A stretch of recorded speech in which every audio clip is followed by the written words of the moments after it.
এক অস্ত্রের নাম হলো আমার খোদার কালাম কোরআন শরীফ। দ্বিতীয় অস্ত্র হলো আমার রসুলের বাণী হাদিস শরীফ। জোরে সুবহানাল্লাহ, সুবহানাল্লাহ। কোরআন শরীফ আর হাদিস শরীফের এই দুইটা অস্ত্র নিয়ে এসে ভারতের গলিগলিতে অলিগলিতে ঘোরাফেরা করে বেদিনদেরকে বুঝিয়ে বুঝিয়ে এবং হযরতে খাজা গরিব নওয়াজের চরিত্র দেখে, তার ব্যবহার দেখে, আখলাক দেখে বেঈমানেরা কলমা পড়ে মুসলমান হয়ে গিয়েছে। জোরে বলুন। এমন চরিত্র হযরতে খাজা গরিব নওয়াজের চরিত্র। কেমন চরিত্র? যেই খাজা গরিব নওয়াজের চরিত্র দেখে এই ভারতের একজন নয়, দুইজন নয়, 90 থেকে 96 লক্ষ বেঈমান হযরতে খাজা গরিব নওয়াজের নামে, হযরতে খাজা গরিব নওয়াজের হাতে আমার নবীর কলমা পড়ে মুসলমান হয়ে গিয়েছে। জোরে বলুন সুবহানাল্লাহ। কত বললাম? কত? 90 থেকে 96 লোক। এই পশ্চিম বাংলার মানুষ, আপনিও কপালের উপরে নাচ করেন। এই আপনার পান্ডুয়ার মানুষ, বাঙালি মুসলমান, আপনিও নিজের কপালের উপরে নাচ করেন। হযরতে খাজা গরিব নওয়াজ আমাদের এই পশ্চিম বাংলাতেও পাও রেখেছেন। জোরে বলুন সুবহানাল্লাহ, সুবহানাল্লাহ। পশ্চিম বাংলাতে যখন হযরতে খাজা গরিব নওয়াজ এই বাঙালির সরজমিনে আসলেন, সেই খাজা গরিব নওয়াজ একদিনে একটা নয়, দুইটা নয়, একদিনে 7 লক্ষ বেঈমানকে কলেমা পড়িয়ে মুসলমান করেছে। জোরে বলুন কত লক্ষ বললাম? কত লক্ষ? ওই টাইমে বাংলাদেশ আর এই পশ্চিম বাংলা এক ছিল।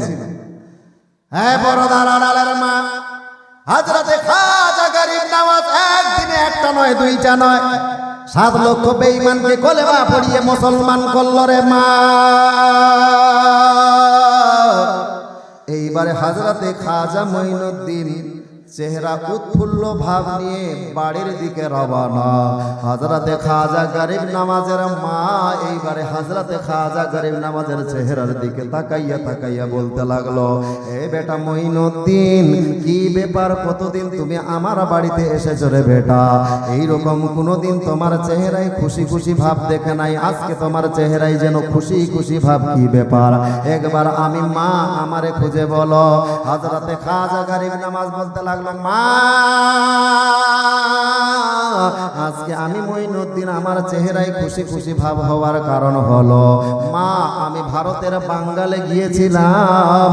সেই বাঙ্গালে গিয়ে আমি একটা নয়, দুইটা নয়, 7 লক্ষ বেঈমানকে কলেমা পড়িয়ে মুসলমান করেছি রে মা। যার জন্য আমি মঈনুদ্দিন আমার চেহারায় খুশি খুশি ভাব। জোরে বলুন সুবহানাল্লাহ, সুবহানাল্লাহ। কিসের জন্য খুশি খুশি ভাব? ওই যে 7 লাখ বেঈমানকে কলেমা পড়িয়ে মুসলমান করেছে। পর্দার আড়ালের মা, এই রাতের গভীরে ওয়াজটা শুনবেন আর কানের মধ্যে খুশে নিয়ে যখন বাড়িতে যাবেন রে মা, এইবারে বালিশে মাথা দিয়ে এই কথাগুলো ভাবনা চিন্তা করিয়ে আপনার ঈমান তাজা হয়ে যাবে। হযরতে খাজা মঈনুদ্দিনের মা বেটা মঈনুদ্দিনকে ডেকে বলতে লাগলো, এ বাবা মঈনুদ্দিন, তুমি যে 7 লাখ বেঈমানকে কলেমা পড়িয়ে মুসলমান করেছো রে বেটা, তা নিয়ে তুমি অহংকার করিও না। জোরে বলুন বেটা, ওই যে 7 লাখ বেঈমানকে কলেমা পড়িয়েছো তা নিয়ে অহংকার করিও না। এখানে শুধু তোমার একাই কামাল নয়, আমি মা, এখানে আমারও কামাল আছে। জোরে বলুন বেটা মঈনুদ্দিন, তুমি যে 7 লাখ বেঈমানকে কলেমা পড়ে মুসলমান করেছো, হে মঈনুদ্দিন, তোমার এখানে একাই হাত নাই। আমি মা, আমারও এর পিছনে হাত রয়েছে। জোরে বলুন সুবহানাল্লাহ। মঈনুদ্দিন বলছে, আম্মু, আমি কষ্ট করে ভারতের মানুষকে বুঝিয়ে দাওয়াত দিয়ে আমার আদর্শ দেখিয়ে তারপরে তাদেরকে আমার লাইনে নিয়ে এসে কলমা পড়িয়েছি। এখানে আবার আপনার হাত কোথায়? মার বেটা তো একটু দুঃখ, মানে হাসি হাসি মিষ্টি মিষ্টি রহস্য আলোচনা, যে মা, আপনার এখানে কোথায় হাত? কি করে আপনার এখানে হাত হইল? হযরতে খাজা মঈনুদ্দিনের মা বলতে লাগলো, এ বেটা মঈনুদ্দিন, আমি তোমার মা রে বেটা। আমি মা তোমার জন্য কি বিসর্জন দিয়েছি তোমার জানা নাই। আমি মা তোমাকে পেটে ধারণ করি, তোমাকে পেটে নিয়ে কত দোয়া করেছি, কত আল্লাহর কাছে দোয়া কেঁদেছি, কত রাত জেগে জেগে ইবাদত করেছি রে বেটা, কত আল্লাহর কাছে কাছে কেঁদে কেঁদে দোয়া করেছি। এ বেটা মঈনুদ্দিন, তুমি কানটা খাড়া করে শোনো। তুমি যেন একটা সৎ ছেলে হও, তোমার যেন চরিত্র ভালো হয়, তোমার যেন ক্যারেক্টার ভালো হয়, তোমার আদর্শ যেন ভালো হয় রে বেটা। তার জন্য আমি মা, তুমি জবে থেকে আমার পেটে এসেছো রে বেটা, আমি 5 ওয়াক্তের নামাজ তো দূরের কথা, তোমাকে পেটে ধারণ করে আমি তাহাজ্জুদের নামাজও কাজা করে নি। সুবহানাল্লাহ সুবহানাল্লাহ। এ বেটা মঈনুদ্দিন, তোমার এখলাক ভালো হওয়ার জন্য, তোমার চরিত্র ভালো হওয়ার জন্য, তোমাকে একটা মানুষের মতো মানুষ তৈরি করার জন্য আমি মা জবে থেকে আমার পেটে এসেছো না রে বেটা, 5 ওয়াক্তের নামাজ তো দূরের কথা, আমি তাহাজ্জুদের নামাজও কাজা করে নি। বর্তমানে আমার আপনার মা পেটে বাচ্চা আসার পূর্বে হয়তো 5 ওয়াক্তের নামাজ পড়তো, কিন্তু বাচ্চা আসার পরে আপনার আর নামাজ পড়ে না, কথা ঠিক না ভুল? হ্যাঁ যুবক, তোমার স্ত্রীর পক্ষপাতী হও। তোমার স্ত্রী বিবাহের আগে 5 ওয়াক্তের নামাজ পড়তো, বিবাহ হওয়ার পর তোমার স্ত্রীর উপরে নামাজ মাপ হয় নাই, এইবারে পেটে বাচ্চা আসার পর ওই মেয়েটা 5 ওয়াক্তের নামাজ ছেড়ে দিয়েছে। বাচ্চা যখন এসেছে, মেয়েরা বাহানা করে যে আমার উঠতে বসতে সমস্যা হয়, কথা ঠিক না ভুল? উঠতে বসতে সমস্যা হয়, মরেন কালকে মরেন, বুঝতে পারবেন কবে মরে দেখে রেখা। গাছ ভালো লাগান, ফল ভালো পাওয়া যায়। গাছ ভালো তো ফল ভালো, গাছ ভালো না হলে ফল ধরবে? ভালো ফল ধরবে না। আপেল খেতে চান, আমড়ার গাছ লাগিয়ে আপেল খাওয়ার আশা করিয়ে না, আমড়ার গাছ আপেল ধরবে ভাবছি? ধরবে না। এই যে মুরব্বী মানুষ ভাবছি, বোতল নিয়ে এসছে আমার কাছে, নিয়ে এসে বলছে মৌলভী সাহেব, আজি মৌলভী সাহেব, এই বোতলটাতে একটু ফুক দেন তো, দম করে দেন তো। দম না ফুক বলেন? ফুক দেন তো, ফুক দম করে দেন তো। আমি চাচাকে বলছি, চাচা কি করবে এই পানিটা? বলছে মৌলভী সাহেব কইয়েন না, ওই আমড়ার গাছে ছিটাইবে। আমড়ার গাছে? আমড়ার গাছে ছিটাইবেন কেন? নিয়ত কি আপনার? বলছে মৌলভী সাহেব বলিয়ে নয়, আমার বাড়ির সামনে একটা আমড়ার গাছ আছে। আমড়ার গাছ? আমড়ার গাছ চিনেন তো? হয় আপনাদের দিকে? খাইতে কি খুব মিষ্টি নাকি? টক? আমি ভাবছি আমাদের দিনাজপুরের গুলোই বোধহয় টক, আপনাদের গুলো টক। ওই বাপজি বলছে আমড়ার গাছে ছিটাইবো। আমি বলছি চাচা কেন আমড়ার গাছে পানি পড়া ছিটাবেন, কারণটা কি? চাচা বলছে মৌলভী সাহেব, আমার নিয়ত হলো এই পানি পড়া যখনই ওই আমড়ার গাছে ছিটাবো, কাল থেকে যেন ওই আমড়ার গাছে আমড়া না ধরে, বরঞ্চ এই পানি পড়া পড়ার সাথে সাথেই যেন আপেল ধরে। আপেল? আপনারাই বলেন, এই পানি পড়া দিয়ে আমড়ার গাছে আপেল ধরানো যাবে বাবজি? যাবে?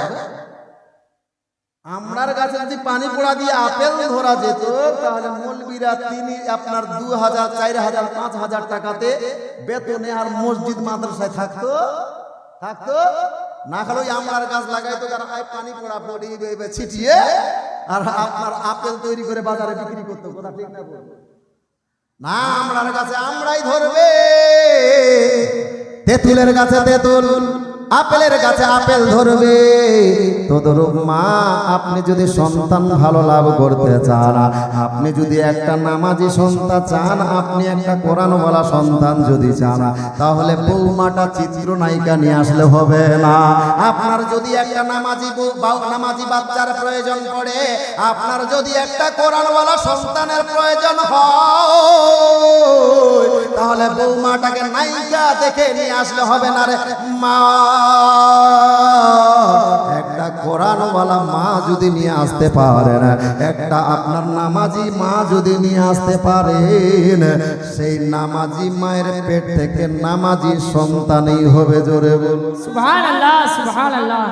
কোরআনওয়ালা বাচ্চার যদি প্রয়োজন হয়, তাহলে কোরআনওয়ালা একটা মা নিয়ে আসতে হবে, তাহলে সেই কোরআনওয়ালা মায়ের পেট থেকে কোরআনওয়ালা সন্তানই হবে। জোরে বলুন। কাজ ভালো লাগে, ফল অবশ্যই ভালো হবে। এই সুবিধার যুগে আপনি বলছেন পেটে বাচ্চা, উঠতে বসতে সমস্যা, উঠতে বসতে সমস্যা, মা অথচ বর্তমানে সবকিছু হাতের লাগালে আপনার আটার প্রয়োজন, আপনার স্বামীকে ইঙ্গিত করবেন 2 মিনিটের মধ্যে মার্কেট থেকে আটা কিনে এনে দিবে। কথা ঠিক না বল? কিন্তু আগের যুগের মা বোনেরা আটার যখন প্রয়োজন হতো করে মা, ওই টাইমে মা বোনেরা আপনার জাতাতে করে আটা কুটাতো। জোরে বলুন। মা হযরতে খাজা গরিব নওয়াজের মা, আপনিও এক মারে মা। হযরতে খাজা গরিব নওয়াজের মা এমন একটা অসুবিধার যুগে এসেছে যে এই টাইমে কল ছিল না, কারখানা ছিল না, আপনার বিজলি ছিল না, হাসপাতাল ছিল না। জোরে যেই টাইমে সব কিছু কষ্ট করে করতে হতো, ওই টাইমে আপনাদের ঢেকিতে করে আপনার ধান কুটাতে হতো। জোরে বর্তমানের যুগে আমার মা বোনদেরকে এই কষ্টটা করতে হচ্ছে বাজিয়া। ঢেকিতে করে আপনার চাল কাটা, চাল ধান ছাটার প্রয়োজন পড়ে না। আমার আগের যারা দাদি আছে তারাই বলতে পারবে, কয়েক বছর আগে নয় বরং 10-15 বছর আগে আমার দাদিরা ঢেকিতে করে ধান কুটেছে। সব কথা ঠিক না বল? কিন্তু বর্তমানে এখন আপনাকে ঢেকিতে করতে হয় না। যদি আপনার চালের প্রয়োজন হয়, আপনার স্বামীকে ইঙ্গিত করবেন, আপনাকে আধা ঘন্টার মধ্যেই মেশিন থেকে চাল করে নিয়ে আসে দিবে। এ পর্দার আড়ালের মা, এই চাল আপনার এখনো আবার অনেক স্বামী আছে যে আপনার ধান সিদ্ধ করারও প্রয়োজন পড়ে না, স্ত্রীরে ভালো রাখার জন্য আপনার বাজার থেকে চালের প্যাকেট কিনে আনে। কথা ঠিক না বল? চালের প্যাকেট নিয়ে আসা হয়। ও পর্দার আড়ালের মা, আগের যুগে মা বোনদেরকে যখন আপনার পানির প্রয়োজন হতো, ওই পানি ইনারা থেকে ধরার প্রয়োজন হতো রে মা, আপনাদেরকে ইনারা থেকে ধরার প্রয়োজন পড়ে না। একবার কোল টিপবেন, পানি বেরিয়ে আসবে। জোরে বলুন। এই সুবিধা এটা অরুণ সাহা নন মুসলিম ভাই আমার, সুবহানাল্লাহ, নারায়ে তাকবীর, নারায়ে রিসালাত। আল্লাহ পাক রব্বুল ইজ্জত এই ভাইজানকে যেন হেদায়েত প্রাপ্ত করে, সকলে বলে আল্লাহুম্মা আমিন। আপনার 1000 2 টাকা দান করেছে। আমি বলবো এইরকম আমি কিন্তু দান চাইতে চাই না, আপনারা নিজের মনে যদি দেন তাহলে আলহামদুলিল্লাহ। তবে পরক্ষণে আসছে, তবে দয়া করে বলবো, অনুরোধ করে বলবো আমার মা বোনদেরকে, মাকে মন খুলে, আমি কিন্তু মন খুলে আপনাদেরকে ওয়াজ শোনাবো, খালি একটু ধৈর্য ধারণ করে শুনবো, ধৈর্য ধারণ করে বসতে হবে। তারপরে যখন যাওয়া যাই করবো, যদি থাকে তাহলে দিবেন, না থাকলে কোনো ব্যাপার নাই। একটু ওয়াজ শুনেন ঠান্ডা মস্তিষ্কে, ইনশাআল্লাহ শুনতে ভালো লাগবে। আজ রাতে মা ফাতেমার যুগে ওই টাইমে কোনো মেসেজ ছিল না রে মা। আজ রাতে আপনার এইভাবে আপনারা যাতা ঘুরিয়ে ঘুরিয়ে হাতের মধ্যে ফোসা পড়ে গিয়েছে। একটা নয়, দুইটা নয়, 6টা আপনার সন্তান, 6টা ছেলে মেয়ের মা হযরতে মা ফাতেমা, পর্দার আড়ালের মা। ওই 6টা ছেলে মেয়েকে মা ফাতেমা লালন পালন করেছে যখন হাসপাতাল ছিল না, যখন কোনো নার্সিং হোম ছিল না, যখন কোনো মেশিন ছিল না, কলকারখানা ছিল না। ওই টাইমে হযরতে মা ফাতেমাই অসুবিধার যুগে এইরকম 6টা ছেলে মেয়েকে লালন পালন করেছে। তার সাথে 5 ওয়াক্তের নামাজ পড়েছে, তাহাজ্জুদের নামাজও কাজা হতে দেয় নাই। জোরে বলুন। ওই অসুবিধার যুগে 5 ওয়াক্তের সাথে সাথে তাহাজ্জুদের নামাজও কাজা করে নাই। আবার একটা দুইটা ছেলে নয়, এখন তো আপনার ছেলে হুক চাই, মেয়ে হুক দুটার বেশি নয়। অথচ হযরতে মা ফাতেমা 6টা ছেলে মেয়ে মা, আর আপনি পেস্তাবের বাহানা করেন যে বাচ্চাটা ইচ্ছা তো করছে মৌলভী সাহেব, কিন্তু বাচ্চাটা পেস্তাব করে দিচ্ছে। পেস্তাব অথচ বর্তমানের যুগে বাচ্চাদেরকে পেশাব থেকে বাঁচানোর জন্য বিকল্প রাস্তা আছে, আছে কি নাই? নাই নাই। টাইপার, প্যাম্পাস আছে না? প্যাম্পাস পরিয়ে দিলেন, থেকে গেল 24 ঘন্টা, আপনার কি বলে 6 ঘন্টা, 4 ঘন্টা, 3 ঘন্টা ধরে আপনার পেশাবের কোনো সমস্যা নাই। হযরতে ফাতেমাতুজ জাহরা রাদিয়াল্লাহু তাআলা আনহা 6টা ছেলে মেয়েকে লালন পালন করেছে। কলকারখানা নাই, খাবার ঠিক মতো নাই, পরনের সেই রকম বেশি কাপড়ও নাই। হযরতে মা ফাতেমার কাপড়ে যখনই বাচ্চাকে নিয়েছে পেশাব করে দিয়েছে, মা ফাতেমাতুজ জাহরা সেই কাপড়টাকে পরিবর্তন করে পরিষ্কার করে ধুয়ে মুছে শুকিয়ে আবার সেই কাপড়টা পরিধান করে 5 ওয়াক্তের নামাজের সাথে সাথে তাহাজ্জুদের নামাজও কাজা হতে দেয় নাই। জোরে বলুন সুবহানাল্লাহ, সুবহানাল্লাহ। যখন যখন বাচ্চারা পেশাব করে দিয়েছে, তখন তখন হযরতে মা ফাতেমা কাপড় চেঞ্জ করে, সেই রকম আপনাদের মতো আলমারি বোঝাই করে কাপড় ছিল না হযরতে মা ফাতেমার, কেবল মাত্র পরনের 2টা কাপড়, 2টা কাপড়। মা সেই ফাতেমাতুজ জাহরা রাদিয়াল্লাহু তাআলা আনহা এই রকম কষ্ট করে আপনার নামাজ পড়েছে, কত কষ্ট করে হযরতে মা ফাতেমা আপনার সংসার পরিচালনা করেছে, তারপরও নামাজ কাজা হতে দেয় নাই। কত কষ্ট করে জানেন? হযরতে মা ফাতেমার অভাব কেমন সংসারের মধ্যে। হযরতে মা ফাতেমা এই রকম আছেন, হঠাৎ করে দুয়ারে আওয়াজ, ফাতেমা ফাতেমা, বলল কে? তো একজন ভিক্ষুক নিয়ে এসে রাস্তায় দাঁড়িয়ে আছে, দুয়ারে দাঁড়িয়ে আছে। ওই ভিক্ষুক নি বলতে লাগলো, ও বেটি ফাতেমা, আমার কয়েকদিন গত হয়ে গেল রে মা, আমার পেটের মধ্যে কোনো দানা পানি যায় নাই। আজকে আমি এই মদিনার সমস্ত অলিগলিতে খোঁজাখুঁজি করলাম, কারো বাড়িতে যেন এক মুঠা খাবার পেলাম না।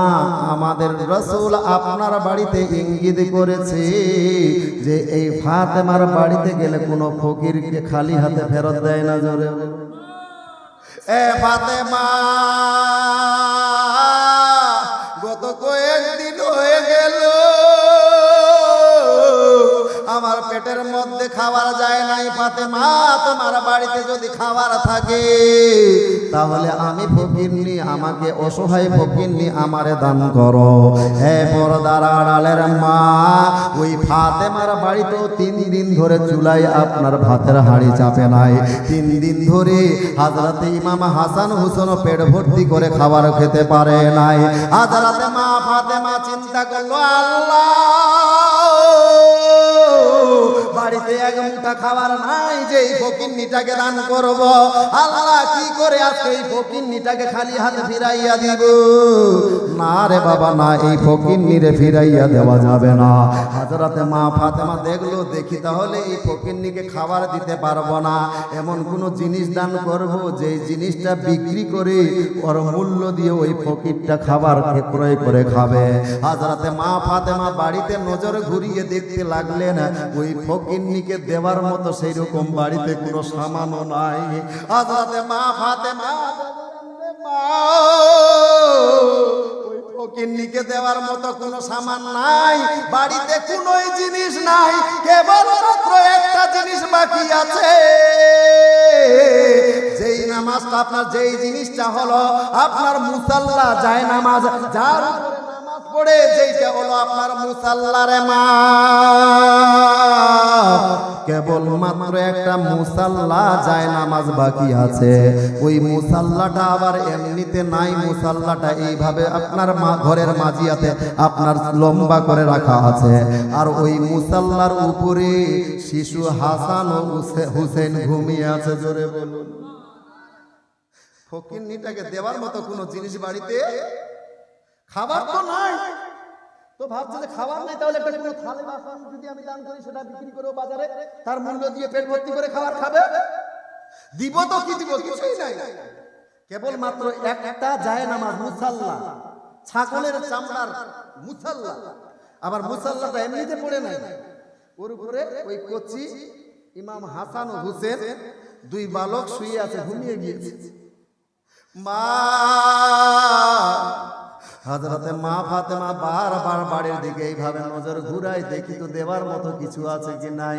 কোনো জিনিস নাই। আবার সেই যায় নামাজের কাছে চেহারা যে যেন আটকে যায়, সেই জায়গা যে যেন চোখগুলো আপনার দাঁড়িয়ে যায় যে এই যায় নামাজটাই বাকি আছে, কি করে ওই ফকিন্নিকে আমি ফিরাইয়া দিব।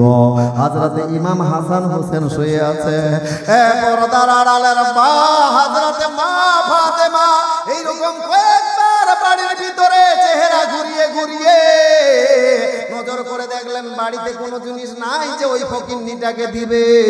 শেষের বেলায় হযরতে মা ফাতেমা সিদ্ধান্ত করলেন ওই জায়নামাজটাই ফকিন্নিকে দান করব। তবুও সেই ফকিন্নিটাকে আমার বাড়িতে খালি হাত থেকে যেতে দিব না। জোরে বলুন। তবুও ফকিন্নিকে খালি হাতে যেতে দিব না। হযরতে মা ফাতেমা ওই মুসাল্লার কাছে এসে ঘুমন্ত শিশু হযরতে ইমাম হাসানের একটা হাত আর একটা পাও ধরে ওই মুসাল্লা থেকে নামিয়ে নিয়ে মাটিতে ধুলার মধ্যে শুকিয়ে দিয়েছে। হযরতে ইমাম হাসান এবং ইমাম হুসেনের এর পরবর্তীতে ইমাম হুসেনের একটা হাত আর একটা পাও ধরে ওই মুসাল্লাটা থেকে নামিয়ে হযরতে ইমাম হুসেনকে ওই ধুলার মধ্যে মাটির মধ্যে শুকিয়ে দিয়েছে। মুসাল্লাটাকে জড়িয়ে হযরতে মা ফাতেমা ফকিন্নির সামনে ফকিন্নির মতো দাঁড়িয়ে বলছে, মা মা আজকে আমি অসহায়, আমার বাড়িতে সেরকম খাবার নাই। যদি আমার বাড়িতে কোনো খাবার থাকতো তাহলে আমার বাড়িতে আপনাকে না খেয়ে আমার বাড়ি থেকে বের হতে দিতাম না। মা আমার বাড়িতে কিছু না থাকার কারণে আমি এই মুসাল্লাটা দিলাম। এই মুসাল্লাটা আমার বাপ আমাকে উপহার দিয়েছিল।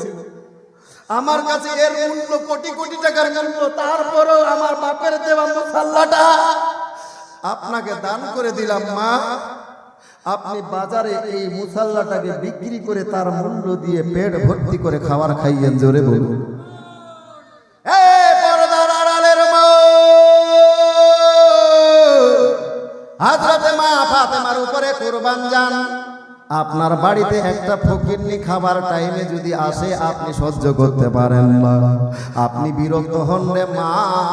বাড়িতে ভর্তি করা চাওয়াল রয়েছে, আপনার ভাত রয়েছে, কত কি রয়েছে, তারপরও বিরক্ত হন না রে বাবা না। কখনো বিরক্ত হইয়েন না ফকিরকে দেখে, কারণ ফকিরের ভেষে আল্লাহ পাক রব্বুল ইজ্জত আপনার পরীক্ষা নেবার জন্য আল্লাহ আপনার বাড়িতে ফেরেশতা পাঠাইয়া দেয়। জোরে সুবহানাল্লাহ। অনেক টাইমে ফকিরের ভেষে আপনার বাড়িতে ফেরেশতা পাঠাইয়া দেয়।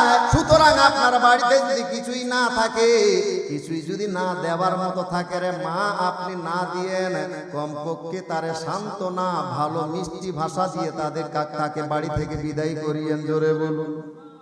আপনি কিছু না দিতে পারলে গাল বন্ধ করে তাড়াইয়া দিয়েন না। হে পর্দার আড়ালের মা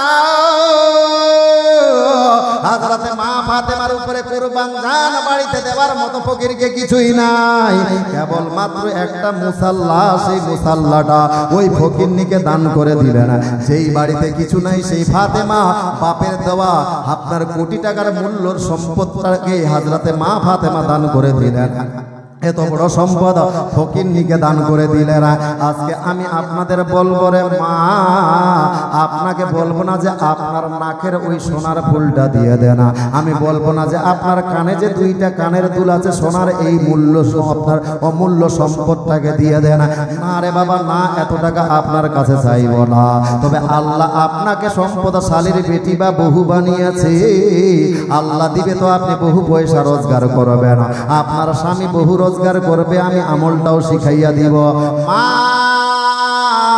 ইতিপূর্বে আমার আপনার ওস্তাদ শিক্ষকের হাতে আমার ভাইজানরা দেখলাম অনেকেই 10,000 11,000, আবার কেউ দিয়েছে 5,000, কেউ 7,000। মা আবার অনেকেই 1100 টাকা দিয়েছে। তবে গৌস পাকের মহব্বতে আপনাদের মধ্যে মাত্র 11 জন দেখতে চাইবে মা, যাকে বলবো না যে আপনার কি বলে মূল্যবান সম্পদগুলোকে আপনি আজকে দান করেন, আপনার সোনা গয়না দান করেন না রে বাবা না। এত বড় সম্পদ আপনার কাছে চাইবো না মা। আমার নবীর মহব্বতে হযরত গৌসে পাকের মহব্বতে 11টা মেয়ের কাছে 1100 টাকা করে চাইবো। ওই ফাতেমা যদি নিজের বাড়ির ওই মূল্যবান সম্পদটা দান করে দিতে পারে রে মা। আপনার কাছে বর্তমানে 1100 টাকা নিলে যে আপনার বাড়ি খালি হয়ে যাবে তা নয়। আপনার কত লাখ লাখ টাকা বাড়িতে আছে, মাত্র 1100 টাকা নগদ না থাকলে বাকিতে লিখিয়ে যাবে না। এইরকম 11টা মায়ের কাছ থেকে আমি 1100 টাকা চাইব। হ্যাঁ ভাইয়ারা, হ্যাঁ যুবক, কত টাকা কোন দিকে খরচ করেছো আজকে যে খোদার ঘরের নির্মাণের জন্য? এই হাইরোড পাড়ার মানুষেরা, যুবকেরা আপনার কষ্ট করে মেহফিল সাজিয়েছে। ইনাদের ইচ্ছা হলো যদি আজকে সেই রকম পয়সা হয় তাহলে এরা মসজিদের জন্য একটা জায়গা ক্রয় করবে। সেই জায়গা ক্রয় করতে গেলে পান্ডুয়ার সরজমিনে আপনারা জানেন জায়গার মূল্য অল্প নয়, এই জায়গায় জায়গার মূল্য অনেক বেশি। সুতরাং আপনার 2-4 টাকা দান করলে আপনার সেই জায়গায় জায়গা কখনো আপনার খরিদ করা যাবে না। এই জায়গা ক্রয় করার জন্য এই পান্ডুয়ার মধ্যে এমন কোন দাতা আছেন যার বাড়িটা আপনার 10 লাখ টাকা দিয়ে তৈরি করেছেন, যার বাড়িটা হয়তো আপনি 20 লাখ টাকা দিয়ে তৈরি করেছেন?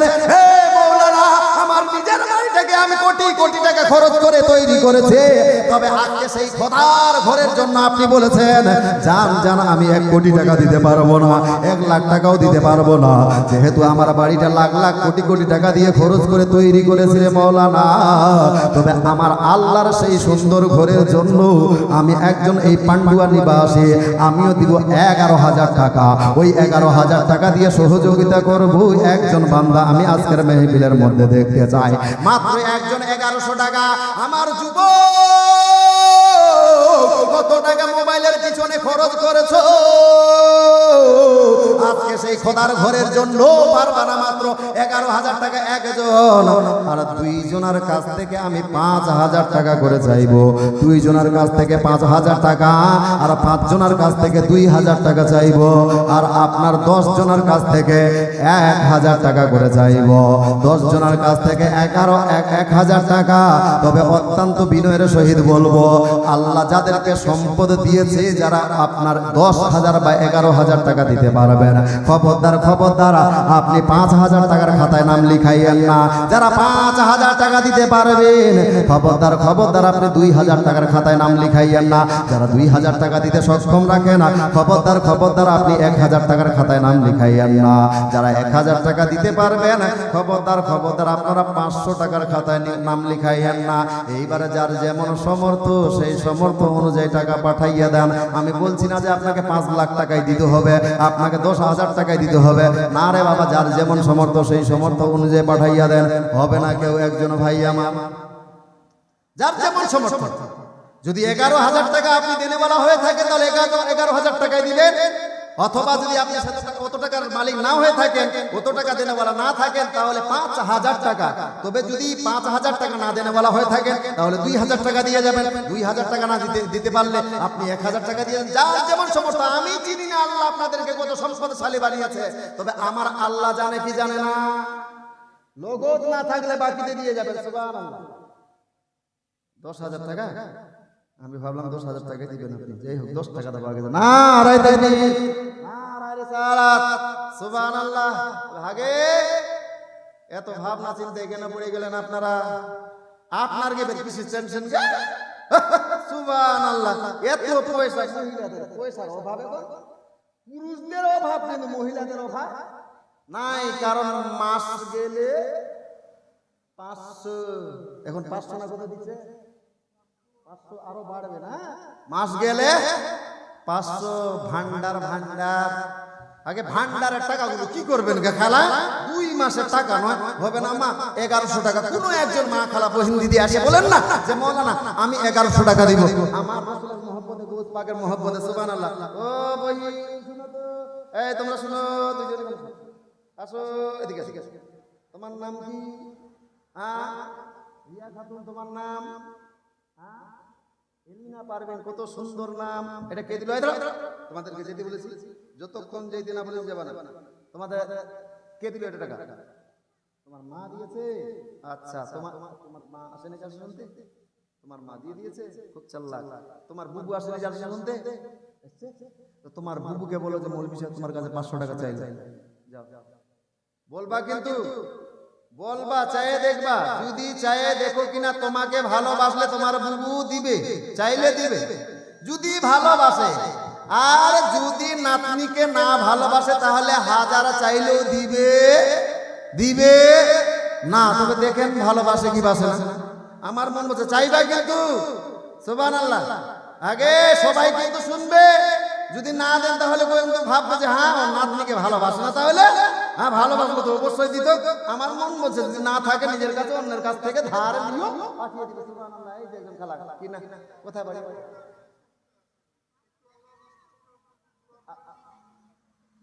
কে কে হারিয়ে আপনার ছেলে? সুবহানাল্লাহ। কালকে ছেলে হারানোর ঘটনা বলেছিলাম আমি আপনাদের সম্মুখে। আচ্ছা আচ্ছা, হারিয়ে গেছে। নারায়ে তাকবীর, নারায়ে রিসালাত। সমস্ত দানকারী জোরে বলুন জিন্দাবাদ। হে দুনিয়ার মালিক, একজন মা, জনম দুখুনি মা, যেই মা বাচ্চাকে পেটে ধারণ করে লালন পালন করেছে, আজকের মা মেহফিলের মধ্যে তাকাইয়া তাকাইয়া দেখলেন এই মেহফিলের মধ্যে অনেকেরই সন্তান জালসা শোনার জন্য এসেছে। ইয়া আল্লাহ, তার সন্তান হারিয়ে গিয়েছে, কয়েক বছর হয়ে গেল। ইয়া আল্লাহ, সেই জনম দুখুনি মা, কলিজার টুকরা মা নিজের বেটার জন্য 500 টাকা দান করেছে। ইয়া আল্লাহ, দয়া করে মেহেরবানি করে এই দানের ওয়াসিলায় তিনার সন্তানরে তুমি মিলাইয়া দিও। সকলে বলুন আল্লাহুম্মা আমিন। ইয়া আল্লাহ, তার সন্তান যেখানে আছে সহি সালামতে তার মায়ের কোলের মধ্যে সন্তানরে ফিরাইয়া দিও। সকলে বলুন আল্লাহুম্মা আমিন। এ পান্ডুয়ার মানুষ, আপনারা ওই মারে তাকাইয়া তাকাইয়া দেখেন, এ পর্দার আড়ালের মা, এই যে মেয়েটা আমার হাতে 500 টাকা দিয়ে গিয়েছে, আপনাদের গ্রামের সবচাইতে বড় লোকের বহু না বড় লোকের বেটি? আপনারাই বলেন। আপনাদের গ্রামের সবচাইতে বড় লোকের বেটি ইনি ছিলেন নাকি? এই মেয়েটা অনেক পয়সাওয়ালার বেটি না, যে 500 টাকা দিয়ে গেলেন? চিন্তা করতে পারেন মা, আপনার চাইতে যদি একটা গরিবের বেটি বা গরিবের বউ, সে যদি 500 টাকা মসজিদের নামে দিতে পারে, আপনি তো টাকাওয়ালার বহু বা টাকাওয়ালার বেটি, আপনি কেন পারবেন না? তাড়াতাড়ি করে পাঠাইয়া দেন। সুবহানাল্লাহ। একজন বহিন দিয়ে গিয়েছে আপনার 50 টাকার মতো, ছোট্ট ছেলে দিয়ে গেছে আপনার 20 টাকা, আর একজন মেয়ে দিয়ে গেছে আপনার 100 টাকা, আর একজন দিয়ে গিয়েছে 50 টাকা। নারায়ে তাকবীর, নারায়ে রিসালাত। সমস্ত দানকারী জোরে বলুন জিন্দাবাদ। মা, এই যে আপনার 100 টাকা কি বলে 500 টাকার কলম 1100 টাকা খুব ভারী হয়ে যায়, তাহলে এই 500 টাকার কলম আপনাদের কাছে 10 জনের কাছ থেকে 500 টাকা নিব। ও খালা বহিন দিদি যদি থাকে তাড়াতাড়ি করে মাত্র 10 জন আপনাদের দিক থেকে দিয়ে যান না। আপনার থেকে গরিব মেয়েটা সে যদি 500 টাকা দিতে পারে, আপনার স্বামী তো বেশি রোজগার করে, আপনার বাপ তো বেশি রোজগার করে, আপনার বাপের নামে আপনি কেন পারবেন না? সুবহানাল্লাহ। আপনার বাড়ি বাড়ি এখানে। নারায়ে তাকবীর, নারায়ে রিসালাত। ইয়া আল্লাহ, তোমার এক বান্দা আপনার দিয়ে গিয়েছে 200 টাকা, যেই নিয়তে দান করেছে তার উদ্দেশ্য সফল করিও। হে পর্দার আড়ালের মা, আজকে বিপদ আর বিপদ লেগে আছে, রাস্তায় চলতে গেলে বিপদ আর বিপদ। কত সন্তান আপনার মায়ের মতো সন্তান, আপনার কি বলে সন্তান, ওই আপনার মালদাতে গিয়েছে বাইক চালিয়ে, ছেলেটা সুন্দরভাবে বাইক চালিয়ে গিয়েছে রে মা। ডেলি ছেলেটাকে মালদায় যেতে হয়, কিন্তু হঠাৎ করে আপনার ওই কি বলে আপনার ওই নারায়ণপুর আপনার বিএসএফ ক্যাম্প পার হওয়ার পর একটা আপনার স্টেট বাসের সঙ্গে ধাক্কা লেগে গিয়ে বাইকটা একদিকে ছিটকে পড়েছে, আপনার ছেলের মাথা ওই আপনার কি বলে আপনার ওই স্টেট বাসের আপনার চাকায় পড়ে গিয়েছে। মা, সঙ্গে সঙ্গে সেই মায়ের সন্তান দুনিয়া থেকে বিদায় নিয়ে গিয়েছে। এই রকম প্রতি মুহূর্তে আমাদের উপরে বিপদ ঝুলছে রে মা। কার উপরে কখন বিপদ নেমে আসবে, আল্লাহ যেন এই রকম বিপদ আমার আপনার ছেলের উপরে না দেয়, আমার স্বামীর উপরে না দেয়। তার জন্য আপনি পারবেন না 500 টাকা দিয়ে মাওলানা। যেহেতু আমার নবী বলেন আসাদকাতুত তারাদ্দুল বালা, তো তোমরা সাদকা করো, তোমাদের উপর থেকে বালা মুসিবত দূর হয়ে যাবে। মা 500 টাকা দিয়ে কি দোয়া নিতে পারবেন না? মৌলানা আমার দোয়া চাই, আমার ছেলে যেন আপদ বিপদ থেকে রক্ষা পায়। মাত্র 500 টাকা দিয়ে আপনার ছেলের জন্য জান খুলে প্রাণ খুলে দোয়া করতাম রে মা। মাত্র 500 টাকা নাই আপনাদের দিকে কোনো মহিলা? হে পর্দার আড়ালের মা, অনেকের স্বামী দিল্লি বোম্বাই রোজগার করে রে মা, আপনার স্বামী যে কষ্ট করে রোজগার করে তার জন্য আপনার দান করে। নারায়ে তাকবীর, নারায়ে রিসালাত।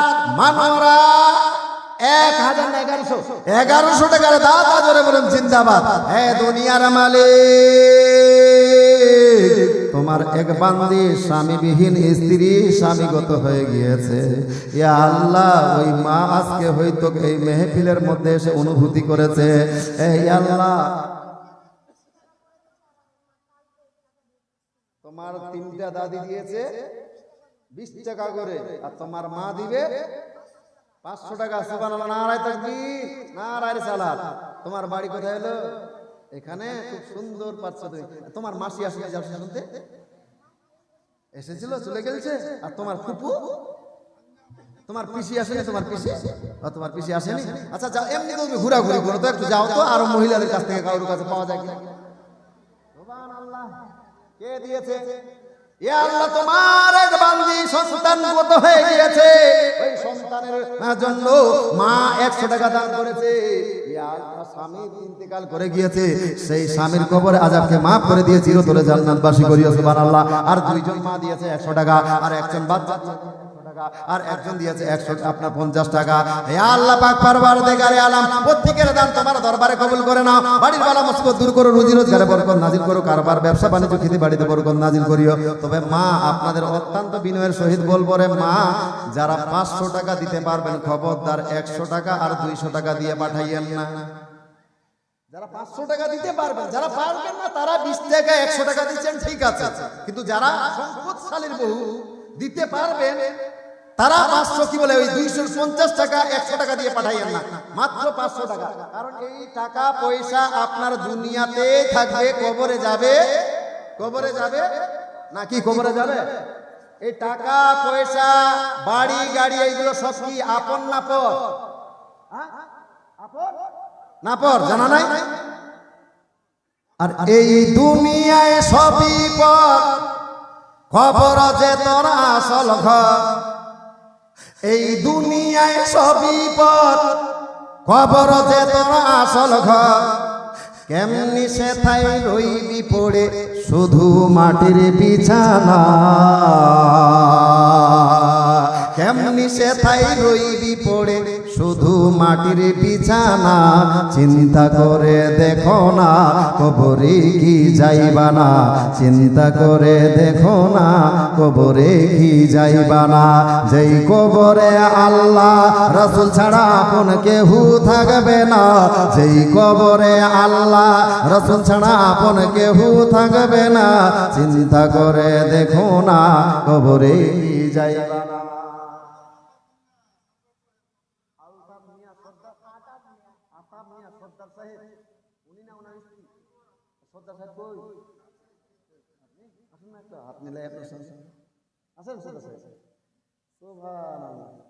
যেমন নাম তেমন চেহারা সবকিছু বলেন দেখি, এত সুন্দর মানুষ 500 টাকা দিলে মানান খাবে আপনাকে? হাজরাত আমার ওস্তাদ অনেক জনের কাছ থেকে অনেক পয়সা চেয়েছে, 5000 কেউ 10,000 দিয়েছে। আমি অত চাইবো না, শুনেন ইনশাআল্লাহ হবে, ইনশাআল্লাহ। নারায়ে তাকবীর, নারায়ে রিসালাত। সরদার সাহেব 1100 টাকার দাতা জোরে বলুন জিন্দাবাদ। সুবহানাল্লাহ। ভাইজান, আমি চেয়েছিলাম কিন্তু এখন পর্যন্ত কেবলমাত্র একটা পাওয়া গিয়েছে 1100 টাকা। এই সরদার সাহেবের একজন কেউ জোড়া হতে পারবেন না, মাত্র 1100 টাকা। এইদিকে বাবু, এইদিকে। সুবহানাল্লাহ। ওই যে বাচ্চার তরফ থেকে আগে একজন, আর কেউ হবে না। 500 টাকা আপনাদের মধ্যে জোড়া। একজন খেলা হয়েছে আপনার 1100 টাকা বলে 500 টাকা, আর একজন কেউ নাই গে। আর লগন না থাকলে বাকিতে লিখিয়ে দিয়েন, বাকিতে দিবেন, কালকে দিবেন, কালকে না হলে এক সপ্তাহ পরে দিবেন, এক সপ্তাহ পরে না হলে এক মাস পরে দিবেন, এক মাস পরে না হলে আপনার 6 মাস পরে দিবেন, 6 মাস পরে না হলে 1 বছর পরে দিবেন, 1 বছর পরে না হলে যখন মসজিদের কাজ চলবে তখন দিবেন। আর তখনও যদি দেওয়ার সমস্যা হয় তাহলে মরার পরে দিবেন। সুবহানাল্লাহ, মরার পরে নয়, যখন মসজিদের কাজ হবে তখন দিবেন। ইনশাআল্লাহ আপনার কাছে এরকম একটা সময় থাকলো, মা মাত্র 500 টাকা হবে না? আচ্ছা 500 টাকাও যদি খুব ভারী হয়ে যায়, 1 ব্যাগ 2 ব্যাগ করে সিমেন্ট লিখাতে পারবেন না মা? প্রত্যেকটা মহিলাকে বলবো 1 ব্যাগ 2 ব্যাগ করে সবাইকে আপনার সিমেন্ট লিখাতে হবে, লোকের পয়সাটা লাগবে না, বাকিতে লিখাতে হবে। সুবহানাল্লাহ। কি নাম? রিঙ্কু শেখ। নারায়ে তাকবীর, নারায়ে রিসালাত। রিঙ্কু ভাই সাহেব 1100 টাকার দাতা জোরে বলুন জিন্দাবাদ। সুবহানাল্লাহ, 1100 টাকার জোড়া হয়ে গিয়েছে। রিঙ্কু ভাই বাপের নামে দিয়েছে 1100 টাকা। আল্লাহ পাক রব্বুল ইজ্জত এই দানের ওসিলায় ইনার আব্বার কবরে আযাব যেন maaf করে দিয়ে চিরতরে জান্নাতবাসী করে সকলে বলেন আল্লাহুম্মা আমিন। দুইজন হলে 1100 টাকা। পাক পাঞ্জাতনের মহব্বতে আমি 5 জনের কাছ থেকে 1100 টাকার কলম নিব। 2 জন হয়েছে, আর মাত্র 3 জন ভাগ্যবান, আর মাত্র 3 জন ভাগ্যবান, যার দিকে গৌসে পাক আব্দুল কাদের জিলানী ওই বগদাদ শরীফ থেকে তাকিয়ে আছেন। ও সেই মহিবে ভাই, আপনি দেরি করিয়া না, আপনার চেহারাটা একটু দেখান না, আপনার চেহারা। নারায়ে তাকবীর, নারায়ে রিসালাত। চাইতু ভাই সাহেব 1100 টাকার দাতা জোরে বলুন জিন্দাবাদ। 3 নাম্বার কলম হয়ে গিয়েছে, আর মাত্র 2 জন, এক্ষণে গোটা পূরণ হয়ে যাবে।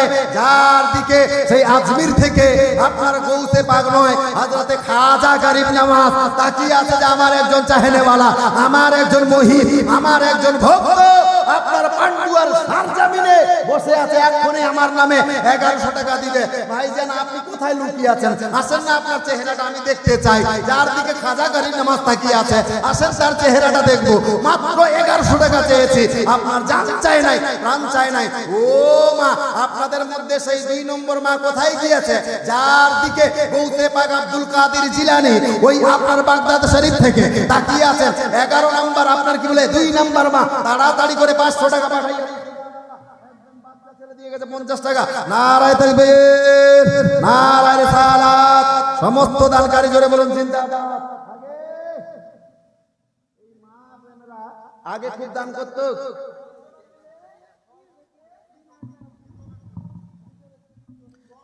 দল থেকে 10 জনে মিলে 3000 টাকা মহিলাদের। মাশাআল্লাহ, খুব সুন্দর তো সিস্টেম। আগে এত ফের কেন কম হইল? 500 টাকা করে ভাগ দিবেন না? ওই দিদিগুলা, আমার ওই দিদিগুলা, আগে দিদি 500 টাকা করে ভাগ করো না, এ তো সস্তা কেন? ইনশাআল্লাহ 3000 নয়, আর 2000 টাকা ওখানে 500 টাকা করে ভাগ করবেন, হয়ে যাবে। শুনেন, আপনাকে বাড়াইতে হইতে যান। 3000 টাকা মানে কত করে ভাগ পাচ্ছে? 300 করে কত হয়েছে? 10 জন না? আচ্ছা 3 × 30, আর 200 টাকা করে ভাগ দিলে কি খুব ফকির হয়ে যাবেন? সুবহানাল্লাহ। দান করলে বাড়ে, দান করলে কমে না। দলে যেন আরো পয়সা জমা হয় মা, দান করলে কি হয়? বাড়ে না? আপনি দেখেন, আজ পর্যন্ত একটা রেকর্ড দেখাতে পারবেন না আমাকে যে দান করার কারণে কেউ ফকির হয়ে গিয়েছে। দান করার জন্য কেউ ফকির হয় নাই, বরঞ্চ তারাই দান করছে যাদেরকে আল্লাহ ধন দিয়েছে, পয়সা দিয়েছে। জোরে বলুন। দান করে করে গরিবের ছেলেগুলো আজকে কোটিপতি তৈরি হয়েছে দান করার কারণে। দান করে করে আজকে গরিবের সন্তানগুলো আপনার 3 তলা বাড়ি দিয়েছে। ও বহিন, দান করলে কম হবে না, কম হবে না। আরো আপনি হাদিস যদি না বুঝেন, যুক্তি দিয়ে 4টা আঙুল উঠেছে, আর একটু বললে আর একটা উঠেই যাবে। ধারণ করেন না, মহিলাদের কাছ থেকে কিভাবে পয়সা নিতে হয় আমি জানি, আপনাকে টেনশন নিতে হবে না। আপনার কি জন্য একদম জান খুলে প্রাণ খুলে একটা সুন্দর গজল বলবো মা। এই জীবন কয়দিন আমার, কত কত কত আমরা মানুষ চোখের সামনে দাফন করলাম, চোখের সামনে। আপনার কত বান্ধবী, আপনি খবর নিয়ে দেখেন, আল্লাহ আপনাকে বাঁচিয়ে রেখেছে। আপনার কত বান্ধবী যাই 2টা ছোট্ট ছোট্ট ছেলে রেখে বর্তমানে আপনার বান্ধবী কবরের মধ্যে শুয়ে আছে, এরকম খবর নাই? আল্লাহ আপনাকে বাঁচিয়ে রেখেছে। কেন কেন কেন? ও বহিন দিদি, কত মানুষের জানাজা পড়লাম আমরা। এরকম একটা গজলও আছে, গজল আছে, বলবো একটা গজল শুনতে আমাকে খুব ভালো লাগে। গজলটা শুনেন, খালি শুনতে আপনারা দান না দিয়েন, খালি গজলটা শুনেন। এই বছরে এইবারে আমি মার্কেট করতে যাচ্ছি এই গজলটা, খুব সুন্দর লাগছে। এর আগে একটা গজল পড়েছিলাম আপনাদের কাছে, হারিয়ে যাব একদিন আমি রবনা ভুবনে চিরদিন। খুব ভালো লাগে গজলটা গাইতে, এটাও শেষের বেলা গাইবো। তবে একটা কবর নিয়ে আর গজল শুনেন মা, এই বহিন দিদি ধ্যান দেন। কবি বলছেন গজলটা যদি ছন্দগুলো প্রত্যেক জনাই ভালো ধ্যান দিয়ে শুনেন, ইনশাআল্লাহ আপনার কবর হাসর স্মরণ এসে যাবে। জোরে বলুন, খালি ধ্যান দিয়ে শুনেন। কবি বলছেন, কত জানাজা পড়েছি নামাজ,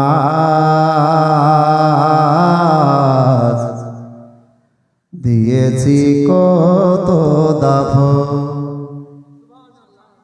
কত জানাজা পড়েছি নামাজ, দিয়েছি কত দাফন। কোথায় যেন আছে আমার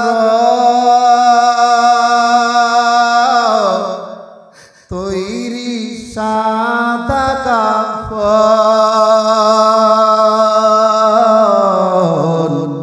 জানাজার পড়েছি না মাজ, দিয়েছি কত দাফন, কত জানাজার পড়েছি না মাজ, দিয়েছি কত দাফন। আমার তরি বাধায় আছে কোন শিখেয়া ঘাটে, কোন মসজিদে হবে এলান শুয়াবে শেষ খাটে। আমার তরি বাধায় আছে কোন শিখেয়া ঘাটে, কোন মসজিদে হবে এলান শোয়াবে শেষ খাটে। কখন কোথায় করবে দাফন আমাকে সজন, জানাজার পড়েছি নামাজ, দিয়েছি কত দাফন, কত জানাজার পড়েছি নামাজ, দিয়েছি কত দাফন।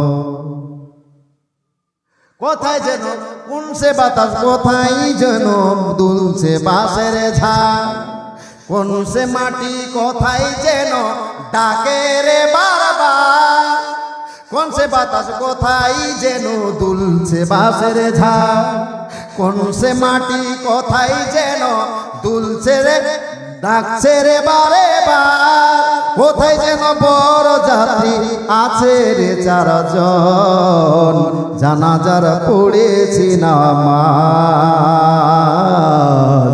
দিয়েছি কত দাফন, কত জানাজার পড়েছি নামাজ, দিয়েছি কত দাফন।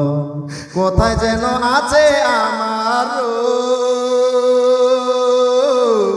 তৈরি সাদা কাফন, জানাজার পড়েছি না মাজ, দিয়েছি কত দাফন, কত জানাজার পড়েছি না মাজ, দিয়েছি কত দাফন। কোথায় যেন আছে আমার তৈরি সাদা কাফন, জানাজার পড়েছি না মাজ, দিয়েছি কত দাফন। আল্লাহুম্মা সাল্লি আলা سيدنا مولانا মুহাম্মাদ ওয়া আলা আলি সাইয়্যিদিনা ওয়া আলা আলি سيدنا মাওলানা মুহাম্মদ। আগে দিদি বহিন মনটা করল গে, আর একটা হয়ে গেছে, 5000 হয়েছে মাশাআল্লাহ। নারায়ে তাকবীর, নারায়ে রিসালাত। সমস্ত দানকারী জনে বলেন জিন্দাবাদ। কে বলেন ওই 5000 টাকার ওটা হয়ে গেছে? সুবহান সুবহানাল্লাহ। আমার 5 জন দিদি বহিন এবং মা দলের মধ্যে দল নেত্রী হইতো সবাই মিলে, হ্যাঁ 10 জনে মিলে তারা 5,000 টাকা, যদিও 3,000 টাকা দিতে চেয়েছিলেন কিন্তু ওনারা 5,000 টাকা দিতে চেয়েছেন, হ্যাঁ 1,000 নয় 2,000 টাকা বেশি দিতে চেয়েছেন। আল্লাহ পাক রাব্বুল ইজ্জত তিনার দান যেন কবুল করে সকল বলুন আল্লাহুম্মা আমিন। আলেমা 500 টাকা নারায়ে তাকবীর, নারায়ে রিসালাত, 500 টাকা দাদা জোরে বলুন জিন্দাবাদ। তাহলে আমি মহিলাদের কাছে চেয়েছিলাম 500 টাকার কলম 10টা, তাহলে এক জায়গায় হয়ে গেল, ওখানে গেল 10টা, ওটা বাদ। তাহলে যেহেতু এক জায়গায় দিয়েছে ওটা বাদ, তাহলে একটা পেয়েছিলাম এখানে হাতে 500, আর একটা হলো, এটা হলো 2টা। আর বলেন আর কেউ আছে? মতির সিমেন্ট দিবে, আর নাম দি মতি। আমি বলছি মতি যদি সিমেন্ট দিত তাহলে তা আর কারোর কাছ থেকে নিতে হইতো না। এক বস্তা মতি পাইলে তো আমাদের মেলায় হয়ে যেত। বলছি সুবহানাল্লাহ, কত নাম সুন্দর। আচ্ছা মতি ভাই দিবে এক বস্তা সিমেন্ট, নারায়ে তাকবীর, নারায়ে রিসালাত, সমস্ত দানকারী এই যে একজন খালা, আগে খালা, ওই খালা কোন বাড়ি গে, হ্যাঁ এখানে বহিন গোটার কথা শুনবেন একটু। এটা মৌলভী সাহেব কিন্তু আপনাকে খালা করে ডাক দিয়েছে। সুবহানাল্লাহ। ও সুস্থ শরীর, আসতে পারে না, তারপরেও 200 টাকা দিয়ে গিয়েছেন। কিন্তু এর থেকেও অনেকে সুস্থ সবল মা এখানে আছেন। মা পারবেন না 500 টাকা লোকত গিয়ে, না হলে মাকিতে লিখিয়ে দেন না গে, কেন তো হিসাবের বেটি হয়ে গেছেন কে? সুবহানাল্লাহ। এই যতদিন ধরে ভাতা পাচ্ছিল না, এই লক্ষ্মীর ভান্ডার খুবই দান করতো মা খালারা, আর জবে থেকে ভান্ডার পেতে লেগে যায়, সব হিসাবের বেটি হয়ে গিয়েছে সব। সুবহানাল্লাহ। এ তো হিসাবই কেন গে? সুবহানাল্লাহ। খিলাই দিলে আল্লাহ মিলে কেন টেনশন নিচ্ছেন? মাত্র 500। মা, ও খালা, বহিন, ও দিদি, আর কি কহিব বলে? আর কিছু বাকি আছে? সুবহানাল্লাহ। আর বল কিছু আছে ওর কাছে? ভাইয়েরা আমার, সুবহানাল্লাহ। তবে চা শুরু হয়ে গিয়েছে, চা এর আগে হলো একবার না, এবার আবার দ্বিতীয়বার। মা, এইবারে আপনাদের আলোচনা শুরু হবে আবার, ইনশাআল্লাহ শুনতে ভালো লাগবে। তবে বলছিলাম একটা 500 টাকার কলম যদি আর হইতো তাহলে ভালো করে বলতে পারতাম, কথা ঠিক না ভুল? বুঝতে পারলেন প্রধান সাহেব? নারায়ে তাকবীর, নারায়ে রিসালাত। আজুরউদ্দিন নাকি বললে? আজিজুরের মা 500 টাকার দাতা জোরে বলেন জিন্দাবাদ। তাহলে 3টা যেহেতু হয়ে গিয়েছে, তাহলে আমাদের প্রধান ফেরেশতা হলো কয়টা? 4টা।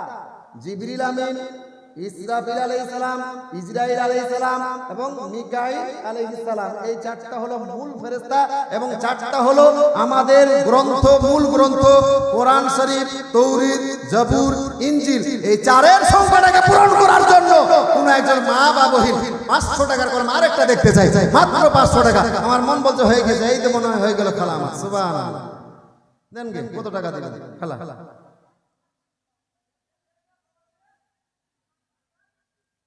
কত? যখন কাজ হবে মসজিদের ওই টাইমে সিমেন্টের বস্তা দিবেন। সুবহানাল্লাহ। এক ব্যাগ সিমেন্ট। সুবহানাল্লাহ। এই যে খালা দেখেন, এই যে খালা বলে গেলেন যখন মসজিদের কাজ হবে উনি আপনার সিমেন্টের বস্তা 1 বস্তা দিতে চেয়েছেন। আল্লাহ পাক রাব্বুল ইজ্জত তার নেক উদ্দেশ্যের জন্য সফল করে সকলে বলে আল্লাহুম্মা আমিন। যাই হোক, গজলটা বলছিলাম যে সেই গজলের শেষ ছন্দটা বলে আমি আবার জীবনে শুরু করব। যিনারা এখনো দেন নাই, এই গজলের ফাঁকে ফাঁকে আপনারা তাড়াতাড়ি দিয়ে যাবেন। কবি বলছেন, এই দুনিয়ায় আসিয়া কোথায় যাবি ভাগিয়া, এই দুনিয়ায় আসিয়া কোথায় যাবি ভাগিয়া, মরণ তোমায় লইবে ঘিরে যতই করো বাহানা, মরণ তোমায় লইবে ঘিরে যতই করো বাহানা, চিন্তা করে দেখো না কবরে কি যাইবা না, চিন্তা করে দেখো না কবরে কি যাইবা না, সেই কবরে আল্লাহ রাসূল ছাড়া আপন কেহু থাকবে না, সেই কবরে আল্লাহ রাসূল ছাড়া আপন কেহু থাকবে না, চিন্তা করে দেখো না কবরে কি যাইবা না। আল্লাহুম্মা সাল্লি আলা সাইয়্যিদিনা মাওলানা মুহাম্মাদ ওয়া আলা আলি সাইয়্যিদিনা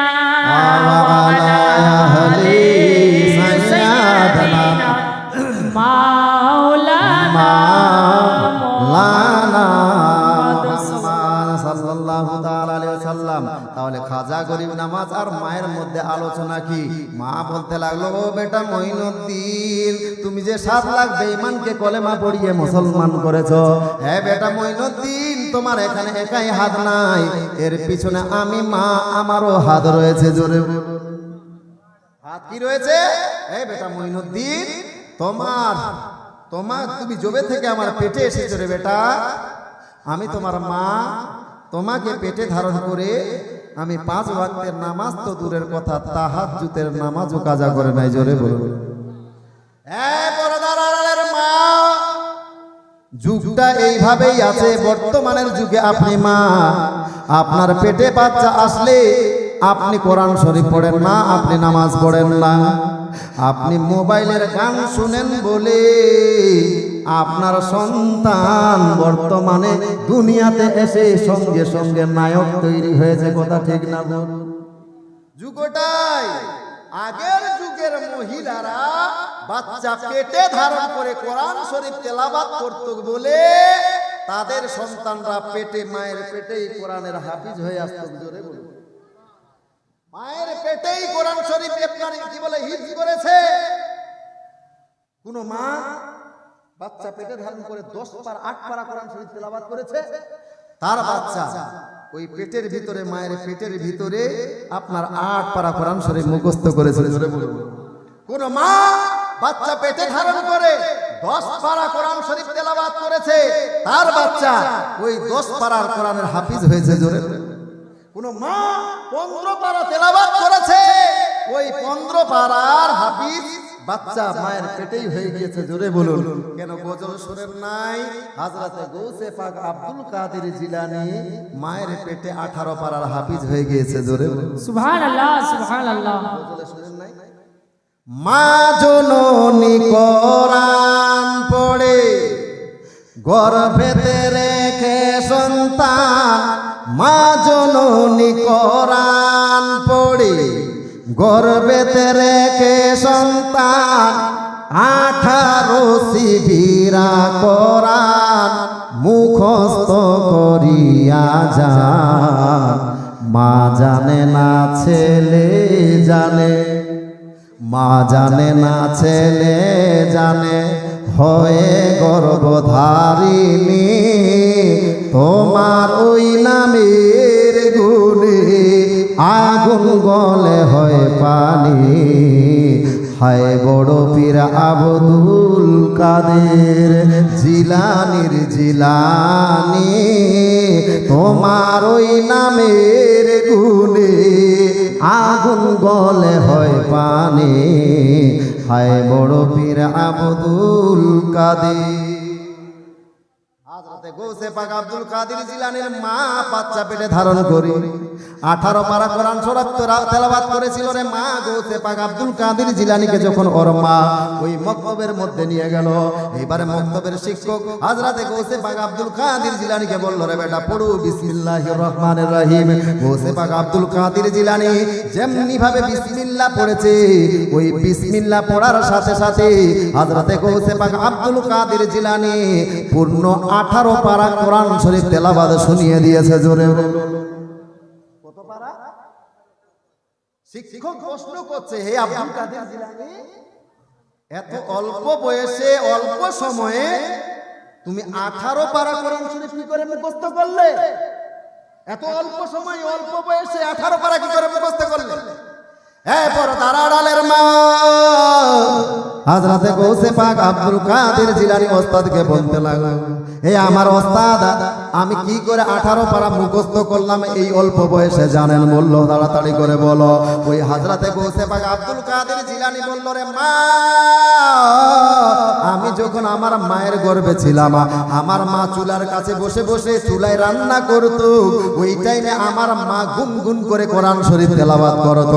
আমি যখন আমার মায়ের পেটে ছিলাম, ওই টাইমে আমার মা বাড়ির যখন কাজকর্ম করত, আমার মা এমনিতেই আপনার কাজকর্ম করে নাই, হাত রান্না করেছে তখনও কোরআন শরীফ গুনগুন করে তেলাওয়াত করেছে, যখন রান্না বাড়িতে বসেছে তখনও গুনগুন করে কোরআন শরীফ তেলাওয়াত করেছে।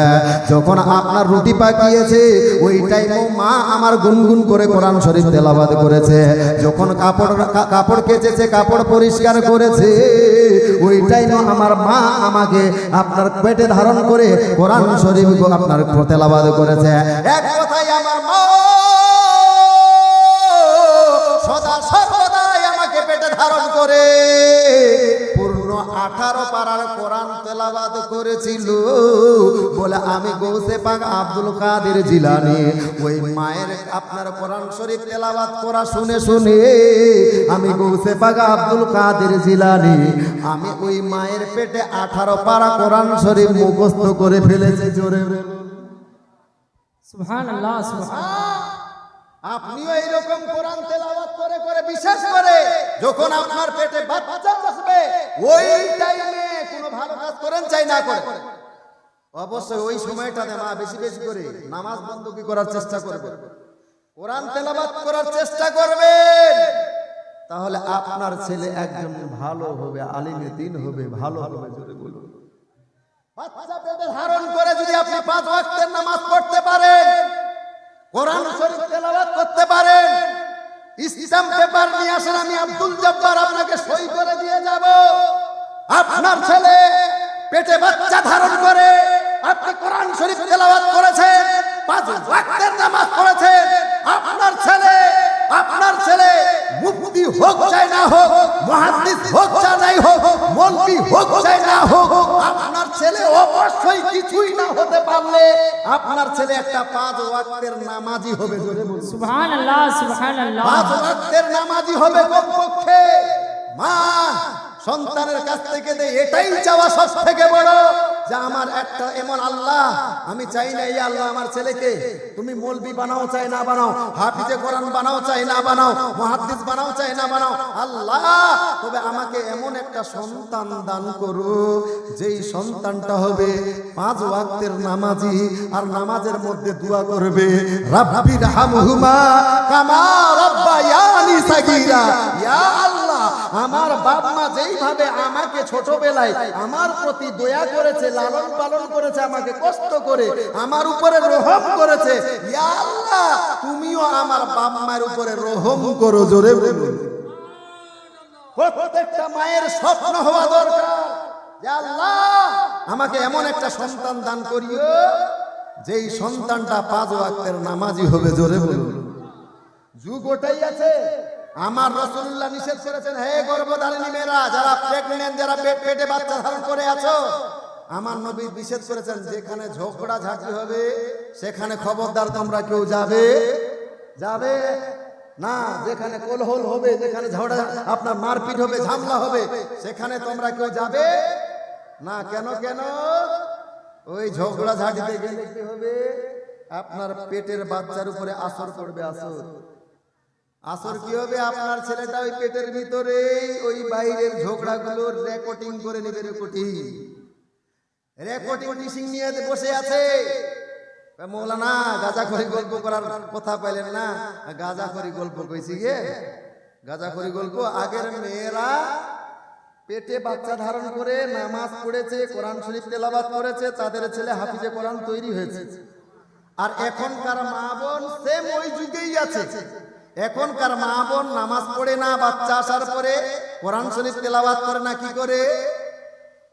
ওই টিভির সিরিয়াল দেখছে, না হলে এইরকম একটা বাড়খা মোবাইলে কার্টুন দেখছে, না হলে হিন্দি গান দেখছে। হিন্দি দেখার কারণে, হিন্দি গান দেখার কারণে আপনার ছেলেটা কি হয়েছে? রাইতে আরাম নাই, শান্তি নাই, হঠাৎ করে চিল্লাইতে শুরু করে দিচ্ছে। হঠাৎ করে এরকম ছেলেগুলো রাইতে মায়ের কাছে, মৌলভী সাহেবের কাছে করে, মৌলভী সাহেব আপনার কাছে তাবিজ পাওয়া যাবে না। কি না, কিসের তাবিজ করেন না মৌলভী সাহেব? হঠাৎ করে আমার ছেলেটা রাইত করে চিৎকার করে দিয়ে উঠছে, জীবন শেষ, ধ্বংস বরবাদ। কোথায় শিখলো মা? কোথায় শিখলো? এখন তাবিজের কথা বলছেন। তাবিজ ওই আপনার যে ঘোড়া, এটাকে কি যেন মশলা পিষে মহিলারা, কি শিল্পী আর কি বলে?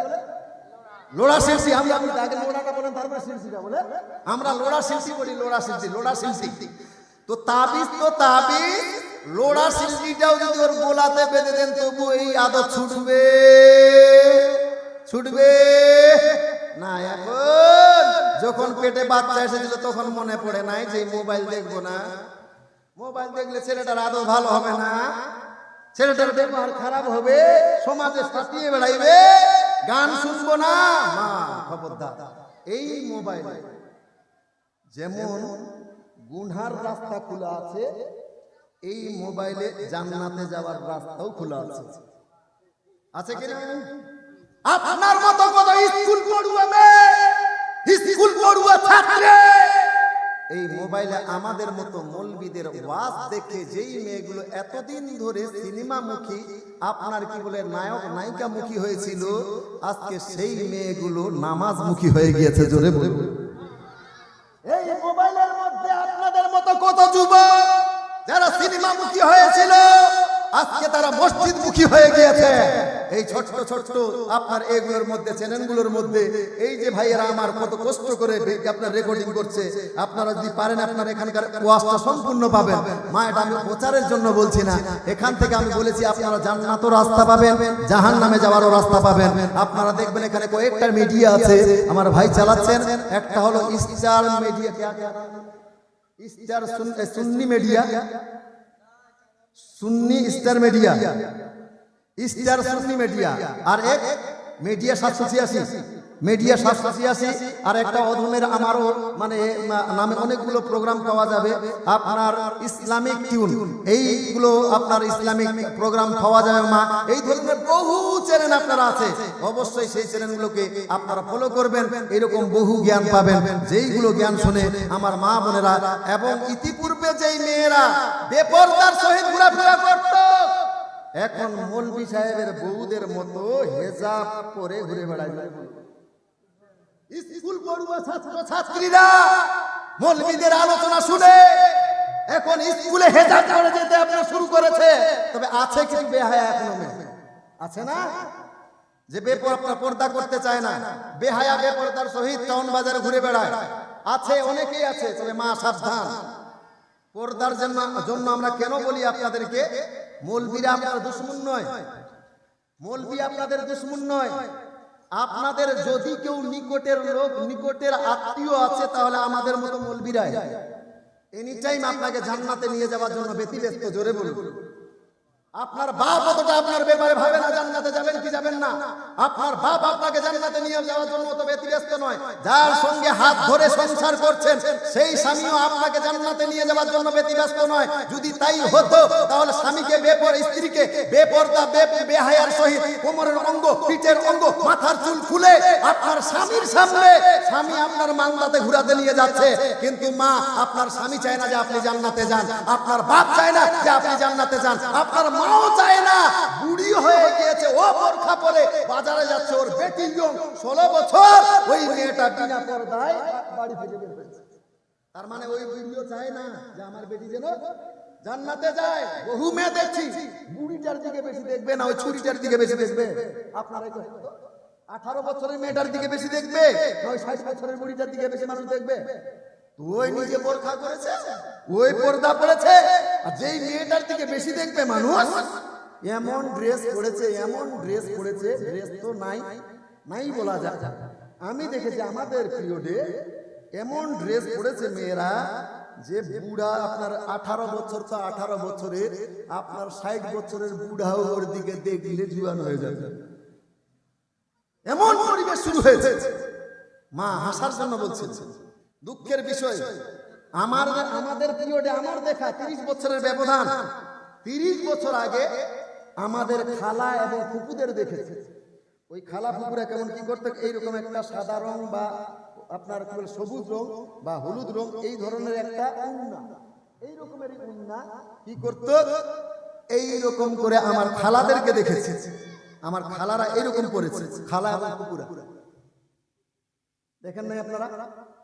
আজ থেকে 30 বছর আগে খালা ফুপুরা এইভাবে পড়েছে। মা, বাড়িতে যদিও উন্নাবিহীন ছিল, বাপ বাড়িতে ঢুকলে প্রথমত মেয়েটা আগে উন্নার কাছে গিয়েছে, তারপরে বাপের সামনে গিয়েছে।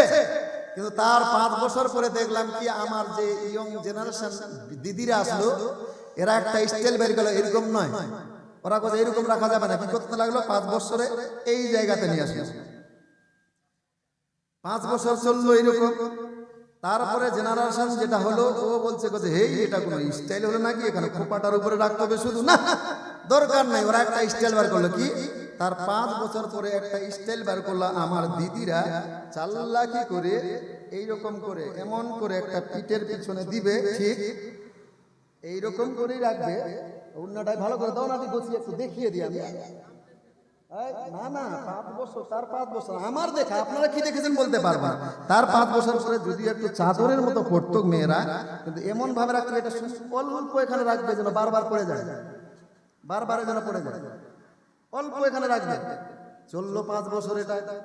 এইবারে 5 বছর পরে একটা যে জেনারেশন শুরু হলো, এরা কি করলো, এরা ফেরেশতা করছে না কি দরকার এরকম করে, এইরকম নয়। এবার এই 5 বছর পরে আমার দিদিদের দেখলাম স্টাইল একটা, যে এইরকম উন্নাটাকে নিয়ে একদিকে এটা, একদিকে এইটা, আবার এরকম এরকম টেনে নামিয়ে দিবে। কথা ঠিক না বল? 5 বছর তো চললো। এই 5 বছর পরে তারপরে জেনারেশন যখন গেল, কত হলো ওইদিকে 20 বছর, আর 5 বছর 25 বছর পরে বলছে এইটা এরকম কে নিয়ে বেড়াবে, বইয়ে বেড়াবে, এটা দরকার নাই, বাদ দাও, ওটাও বাদ দাও। এখন উন্নাও নাই। আচ্ছা উন্না ছিল না, ছিলই না এতদিন ধরে, তা তো হলো। 5 বছর পরে কি হয়েছে, এই 5 বছরের মধ্যে দেখছি উন্না তো নাই নাই, এখন দেখছি বগলও নাই, বগলও কাটা, বগলও কাটা। হাসছেন কি হাসছেন? এখান থেকে পুরুষদের কত সমস্যা হয়েছে, আমার কথা বলছি, আপনাদের কিছু না হতে পারে। এর আগে একটা মহিলা যদি এরকম উন্না পরে থাকতো, যদি আমি বাস্তব কথাটা বলছি, আপনারা যাই মনে করেন, যদি উন্নাটা এইভাবে পড়ে গিয়েছে, একবার পড়ে গিয়েছে, আর পুরুষের যদি নজর পড়ে গিয়েছে, এমতো অবস্থায় নিজের মধ্যে একটা আলাদা ফিলিং হয়েছে, আলাদা রকম লেগেছে। আচ্ছা কি কি যেন মনে হচ্ছে, একটা মাথার মধ্যে চক্কর লাগলো। কিন্তু এখন মেয়েরা এইভাবে বিনা উন্নায় বেড়াচ্ছে। বলেন তো, যে ছেলেরা বারবার যেই অবস্থায় নিজের স্ত্রীকে দেখার কথা ছিল, সেইভাবে ডাইরেক্ট মেয়েদেরকে দেখতে পাওয়া যাচ্ছে, বলেন তো আজ এরই কারণে ওই রাস্তায় রাস্তায় বিক্রি হয়ে বেড়াচ্ছে। ওই যে কাগজ ধরিয়ে দিচ্ছে, দেখবেন ওই মালদাতে, মালদাতে বোবার বেচে নিজে আপনি নিবেন না, তারপর তার মানে কি, স্বামী স্ত্রীর যৌবনের সমস্যা, স্ত্রীর পাওয়ার, কি বলে, স্বামীর যে যৌবন শক্তি, সেটা আপনার হারিয়ে গিয়েছে। বন্ধুগণের আমার, এই অর্ধ উলঙ্গ হয়ে যাওয়ার কারণে, মা আমি হাসার জন্য কথাটা বলা নাই, শুধুমাত্র বেয়াদবি হয়ে যদি আমার কথাটা বুঝবার জন্য আপনাদের কাছে মাপ চাচ্ছি। বলেন এই 30 বছরের ব্যবধান যদি এটা হয়, তাহলে আর 10 বছর যোগ করেন, আর 10 বছর যোগ করেন। বলেন আর 10 বছর পরে কি হবে, আর কি হবে? 10 বছর পর আরো 10 বছর, তারপরে আরো এগিয়ে যান। এতদিনে আমেরিকায় শুনতাম যে উলঙ্গ, অর্ধ উলঙ্গ হয়ে বেড়াচ্ছে। আমরা শুনতাম যে দিল্লি বোম্বাইয়ের মেয়েরা বেলা জিন্সের শার্ট আর জিন্সের প্যান্ট আর ওই টি শার্ট পরে বেড়াইতো। আমরা শুনে খেলাম, তাহলে জিন্সের প্যান্ট পরতো, গাছ থেকে 15 বছর আগে শুনতাম আমরা। এখন নিজের চোখের সামনে দিচ্ছে আমাদের গ্রাম অঞ্চলে, আমাদের গ্রাম অঞ্চলের মেয়েরা প্যান্ট শার্ট পরে বেড়াচ্ছে, আপনার কি বলে টি শার্ট আর প্যান্ট পরে বেড়াচ্ছে। ও দিদি, ও বহিন, 10 বছরের যে ব্যবধান এইরকম হলো, বলো তো বহিন, তুমি একটা বেটির মা হবে না? তুমি একটা বেটির মা হবে না? যেই সমস্ত দিদি এই প্যান্ট, কি বলে, প্যান্ট আর টি শার্ট পরছো, ও বহিন, ও দিদি, বলো তোমার যে আদরের বেটিটা হবে, সেই আদরের বেটিটা কি তোমার থেকে বড় কাপড় পরবে না তোমার থেকে ছোট? আপনারাই বলেন, আপনার একটা আদরের বেটি হবে না? আপনি চাচ্ছেন যে আমি একটা এমন পরিবেশ ছেড়ে যাব, যেই পরিবেশে আমার মেয়েটা অর্ধ উলঙ্গ হয়ে ঘুরে বেড়াবে, শরীরের মধ্যে কোনো কাপড় রাখবে না, যদিও রাখবে খুব ছোট্ট ছোট্ট কাপড়, পরিবার রাখবে, কাপড় পরবে। মা এখন হয়তো আপনাকে শুনতে খারাপ লাগছে, এই মুহূর্তে যদি আপনাদের গ্রামে একটা মেয়ে ছোট ছোট কাপড়, যেগুলো বড় বড় কাপড়ের ভিতরে কাপড়গুলো পরে, আমি নামগুলোকে বলছি না, আপনারা ইঙ্গিতেই বুঝে নিচ্ছেন, এই কাপড়গুলো পরে যদি আপনাদের গ্রামে কোনো মহিলা ঘুরে বেড়ায়, আপনি বলবেন কত বেহায়া মেয়ে, কত লজ্জা ছাড়া, আপনার কি বলে বেহায়া বেশরম মেয়ে যে এই কাপড়গুলো পরে বেড়াচ্ছে। তবে মা, আপনি যেইভাবে কাপড় পরিধান করছেন, পরবর্তীতে জেনারেশন কিন্তু আপনার বেটি, আপনার বেটির বেটিরা তারা সেই কাপড়গুলোই পরে বেড়াবে। চাচ্ছেন এই পরিবেশে আসুক আমাদের দেশে? আসুক এই পরিবেশটা চাচ্ছেন? আমার মেয়ে যখন মাত্র 4 বছর বয়স, আমার মেয়ে আমার স্ত্রীর জন্য বোরখা কিনে নিয়ে গিয়েছে। আমার মেয়ে আমাকে দেখে ওই কাপড়গুলো দেখে দেখে উল্টে উল্টে বলছে, বাবা এগুলো কি? বললো বোরখা। বোরখা বলো, বোরখা কি হয়? আমার স্ত্রীকে বললাম পরে দেখো। স্ত্রী যখন পড়ছে, তো আব্বা, ওই মেয়ে আমাকে বলছে, আব্বা আব্বা আমার মা বোরখা পরবে, আমি পরবো না। আমার মা বোরখা পরবে, আমি পরবো না। এটা আমি অহংকারের জন্য বলছি না, বুঝবার জন্য বলছি। এখন মেয়েটার 11 বছর বয়স হলো, কোনদিন গ্রামের লোক এখন পর্যন্ত বলছে আমার মেয়ের চুল কিভাবে দেখতে হয় আমাকে বলার প্রয়োজন হয় নাই। কোনদিন বলে নাই যে তুমি নিজের চুলটাকে ঢাকো, তুমি বোরখা পরো। কখনো আমার মেয়ে বাড়ি থেকে বার হয়েছে এখন পর্যন্ত চুল খুলে বার হয় নাই। জোরে বলুন। আপনারাই বলেন, এই পরিবেশটা আমার মেয়ে কোথায় পেল? কোথায় পেল? কোথায় পেল? আমার স্ত্রী যদি বেহায়া বেপরদার সহিত ঘুরে বেড়াতো, তাহলে আমার মেয়ে আমার কাছে কোনোদিন বোরখা চাইতো? চাইতো না। সুতরাং মা, আপনাদের দেখেই আপনার ছেলে মেয়েরা শিখবে, আপনার বেটা বেটি আপনাদের দেখেই শিখবে। সুতরাং পরিবেশটাকে সুস্থ করার চেষ্টা করেন পর্দার ব্যাপারে। এরই জন্য আমরা বেশি করে বলছি মা, কেন পর্দা আপনাকে করতে হবে? একজন সাহাবিয়া হযরতে ইবনে আব্বাস, একজন সাহাবী, একজন তাবেঈর সঙ্গে গল্প করছে। সাহাবী কাদেরকে বলা হয়? যারা নবীকে দেখে ঈমান নিয়ে এসেছে তাদেরকে বলা হয় সাহাবী, আর যারা সাহাবীদের দেখে ঈমান নিয়ে এসেছে তাদেরকে বলা হয় তাবেঈ। তো ওই তাবেঈর সঙ্গে ইবনে আব্বাস গল্প করছে, মা ধ্যান দেন, ঈমান তাজা হয়ে যায়। গল্প কি করছে? বলছে তুমি জান্নাতি মেয়ে দেখতে চাও দুনিয়াতে? তো হযরতে ইবনে আব্বাস ওই তাবেঈ বলছে, দুনিয়াতে জান্নাতি মেয়ে কে আছে? ওটা একটু দেখাও তো, কে জান্নাতি মেয়ে? একজন দূরে বৃদ্ধা মহিলা কোমর কুকুড়িয়ে হেঁটে যাচ্ছে। হযরতে ইবনে আব্বাস বলছে, ওই যে মেয়েটা হেঁটে যাচ্ছে না, ওই মেয়েটা হলো জান্নাতি মেয়ে। জোরে বলুন। ইবনে আব্বাস বলল, তুমি যেহেতু জানো ওই মেয়েটা জান্নাতি, তাহলে জানবা, এটাও জানবা যে মেয়েটা কি কারণে জান্নাতি। তাহলে তুমি এটাও জানো, তাহলে বলো ওই মেয়েটার মধ্যে এমন কোন গুণাবলী আছে, কি আছে যে যার ফলে ও জান্নাতি? হযরতে ইবনে আব্বাস বলল, তবে এই মেয়েটাকে আমি একদিন আমার রাসূলের দরবারে উপস্থিত হতে দেখেছিলাম। এই মেয়েটার শরীরের মধ্যে একটা রোগ আছে, যে রোগটার নাম হলো মির্গি। কি রোগ বললাম?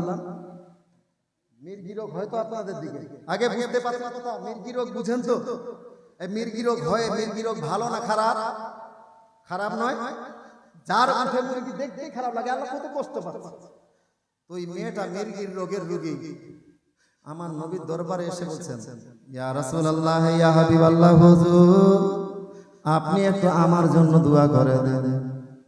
ওই মেয়েটা মির্গির রোগী, মেয়েটা বলতে পারত, নবী গো আমার জন্য দোয়া করে দেন যেন আমার মির্গি রোগ ভালো হয়ে যায়। আমার নবীকে এই দোয়া করতে পারত, কারণ আমার নবী যেই দোয়া করবেন সেটাই গ্রহণযোগ্য, সেই দোয়াটাই কবুল হবে। জোরে বলুন কথা ঠিক না? আমার নবী যেটাই দোয়া করবেন সেটা কবুল হবে কি হবে না? নবীর দোয়ার জন্য হাত উঠাতে দেরি, কবুল হতে দেরি নাই। মেয়েটা বলতে পারত যে নবী আমার খুব কষ্ট হচ্ছে এই মির্গি রোগ উঠার কারণে, নবী গো আমার জন্য একটু দোয়া করেন যেন এই মির্গি রোগ ভালো হয়ে যায়। কিন্তু মা, মেয়েটার উপরে কুরবান যান, মেয়েটা এই দোয়া করতে বলল না, বরঞ্চ ওই মেয়েটা নবীকে বলছেন, ইয়া রাসূলুল্লাহ, ইয়া হাবিবাল্লাহ, হুজুর নবী গো আপনি আমার জন্য দোয়া করে দেন। বলল কিসের জন্য দোয়া করবো সাহাবিয়া? মেয়েটা বলল হুজুর আপনি আমার জন্য দোয়া করেন, আমার শরীরের মধ্যে একটা মির্গি রোগ আছে। নবী যখন এই মির্গি রোগ আসে, এই মির্গি রোগ উঠাকালীন আমি পড়ে যাই। নবী গো যখন আমি পড়ে যাই না, ওই টাইমে আমার কোনো হুঁশ থাকে না, ওই টাইমে আমার কোনো খেয়াল থাকে না। আমার হুঁশ না থাকার কারণে আমার কাপড়গুলো উপরে উঠে যায়, আপনার উপরে ছেড়ে যায়, আমি বেপরদা হয়ে যাই। নবী গো আপনি আমার জন্য এতটুকু দোয়া করেন, ইয়া রাসূলুল্লাহ ইয়া হাবিবাল্লাহ হুজুর এই মির্গি রোগ উঠাকালীন আমি যখন পড়ে যাব, আমার এতটুকু যেন হুঁশ থাকে, আমার যখন আমি বেপরদা হয়ে যাব, আমি যেন নিজের শরীরটা কাপড় দিয়ে আবার পর্দা করে ঢাকিয়ে রাখতে পারি। জোরে সুবহানাল্লাহ সুবহানাল্লাহ। মা ওই মেয়েটার উপরে মেয়েটা বলতে পারতো নবী আমার জন্য দোয়া করেন যেন মির্গি রোগ ভালো হয়ে যায়, কিন্তু না না না, মেয়েটা প্রাধান্যতা দিয়েছে যে এই মির্গি রোগের কারণে আমি দুনিয়াতে কষ্ট পাচ্ছি, নবী গো এই দুনিয়ার কষ্ট আমি মানতে রাজি, কিন্তু মরার পরে বেপরদা হওয়ার কারণে আমি জাহান্নামের আগুনের কষ্ট সহ্য করতে পারবো না। মির্গি রোগের মতন একজন মহিলা মা, সুতরাং বলবো অবশ্যই আপনারা পর্দাটা করবেন। এরই জন্য বলছি আপনি মা যেইভাবে হবে সন্তান ঠিক সেইভাবে হবে। আজকে সন্তানকে আমরা বুঝাতে পারি না, কেন? এখানে সন্তানের দোষ নয়, সন্তানটা খুবই ভালো। এই বাচ্চারা এত ভালো দেখবেন, বাচ্চা ছেলেকে আপনি মিথ্যা কখনো বলাতে পারবেন। বাচ্চা ছেলে মিথ্যা বলে কখনো, সত্য কথা বলে সবসময়। এদেরকে ঘুষ দিয়ে মিথ্যা কথা বলাতে পারবেন না, ঘুষ দিয়ে মিথ্যা কথা বলাবো তাও বলতে পারবেন না। আমাদের এলাকাতে আছে একজন, মানে ওই চাউল দিয়ে সব যেই সেই কিনে আমাদের দিকে মহিলারা, মাস্টার সাহেবের বক্তব্য হলো যে খবরদার দেখ, চাল দিয়ে যেই সেই কিনিস না, আমি 500 টাকা দিয়ে গেলাম, এই 500 টাকা দিয়ে তুই বাজার করবি আর কি বলে চাল দিয়ে কিছু কিনবি না। এবার আবার মাছওয়ালা আসছে, মাছ নেবে, মাছ ওই চাল বার করতে গেছে। আবার তো ছেলেটা যে শুনেছে ওর বাপ বলেছিল খবরদার মিথ্যা কথা বলবি না, এই কি বলে চাল দিবি না, চাল দিবি না, চাল দিয়ে মাছ দিবি না। তো ছেলেটা মাকে বলছে আব্বু যে চাল দিতে নিষেধ করেছিল, আব্বু যে চাল দিতে নিষেধ করেছিল। তো ছেলেটার মা বলছে এই চুপ চুপ, খবরদার আমি চাল দিয়ে মাছ কিনছি, খবরদার তোর বাপকে কইবি না, তোর বাপকে কইবি না। ছেলেটা এবার সুযোগ পেয়েছে, ও ঠিক আছে বলবো না, আমার আব্বুকে বলবো না, তাহলে আমি দুটো আইসক্রিম খাবো, আমি দুটো আইসক্রিম খাবো, আমি তাহলে আইসক্রিম খাবো। বলছে বাবু যখন তুই আইসক্রিম খাবি ঠিক আছে, তাহলে কিছুটা চাল ওই বাচ্চাটাকে দিয়েছে, যা এই বাচ্চাটাকে কি বলে চাল দিয়ে আইসক্রিম কিনে খাইস। আর বাচ্চাটা চাল দিয়ে আপনার আইসক্রিম খেয়েছে। এইবার ওর বাপ যখন এসেছে, তো 10টার সময় আপনার বিকালবেলা এসে, তো বাপের আদত হলো অফিস থেকে আসলে বাচ্চাকে একটু আদর করে সোফাতে বসিয়ে আদর করছে। বেটা বলতো তোমার মা আজকে সকালবেলায় কি খাইয়েছিল? ছেলেটা বলছে সকালবেলায় আপনার চা বিস্কুট। বলে তারপরে কি খেয়েছিল? 10টার সময় বললো ভাত। বলে তারপরে কি খেয়েছিল? বললো 2টা আইসক্রিম। আইসক্রিম পয়সা কে দিয়েছিল বাপ? বলছে পয়সা নয়, আম্মা চাল দিয়েছিল। বললো আমাকে নয়, মাছ শুদ্ধা কিনেছিল। অথচ ছেলেটাকে ঘুষ দিয়েছে, খবরদার তোর বাবা আসলে কইনি না, সত্য কথাটাই বলবো, ছেলেটাকে ঘুষ দিও। কথা রাখতে পারে নাই, বরঞ্চ ঘুষ দেওয়ার পরও বাচ্চাটা সত্য কথাই বলেছে। জোরে এই বাচ্চারা খুবই ভালো হয়, কিন্তু মিথ্যাবাদী বানায় কে? ওই তোর বাপ না হলে মা। দেখবেন না অনেক টাইমে মৌলবি সাহেবরা ওই রমজান মাসে এরকম টাকা তোলার জন্য বাড়ি বাড়ি ঘুরে বেড়ায় না? তো মৌলবিদের দেখলেই তো আপনাদেরকে খুব ভয় লাগে। দেখ মাস্টার বাড়িতে আওয়াজ দিয়েছে, মাস্টার সাহেব বাড়িতে আছেন? মাস্টারদের আরো মৌলবিদের দেখে ভয়। মাস্টার মৌলবি এসছে, তার মানে বিরক্ত করাবে। কি করবে তো একটা 4-5 বছরের ছেলে আছে, ওই ছেলেটাকে ডেকে বলছে বাবা তো শুন, কি হলো? দেখ মৌলবি দুয়ারে এসছে, বিরক্ত করাবে, টাকা চাইবে আমার কাছে, তো তুই দুয়ারটা খুলে শুষ করে বলবি গা যে আব্বা বাড়িতে নাই, আব্বা বাড়িতে নাই। 100 থেকে 50 টাকা দিতে হয়তো চাঁদা, তার জন্য বাপ হয়ে ছেলেকে মিথ্যা শিখাচ্ছে। কিন্তু আল্লাহ তো এইগুলোর মধ্যে পার্স কি দিয়েছে? সত্য বলা। ও তো সহজে মিথ্যা কথা বার হবে? ছেলেটা এবার দুয়ার খুলেছে, দুয়ার খুলে মৌলভী সাহেব কি কইছে, মৌলভী সাহেব, মৌলভী সাহেব, বলে কি হলো, যে মৌলভী সাহেব আব্বা বললো আব্বা বাড়িতে নাই। আব্বা বললো আব্বা বাড়িতে নাই, বলে না মৌলবীর বুঝতে অসুবিধা হবে, ভাবছি ওর বাপ বাড়িতে আছে কি নাই। মা এই বাচ্চাদের যেমন শিখাবেন তেমনই শিখবে।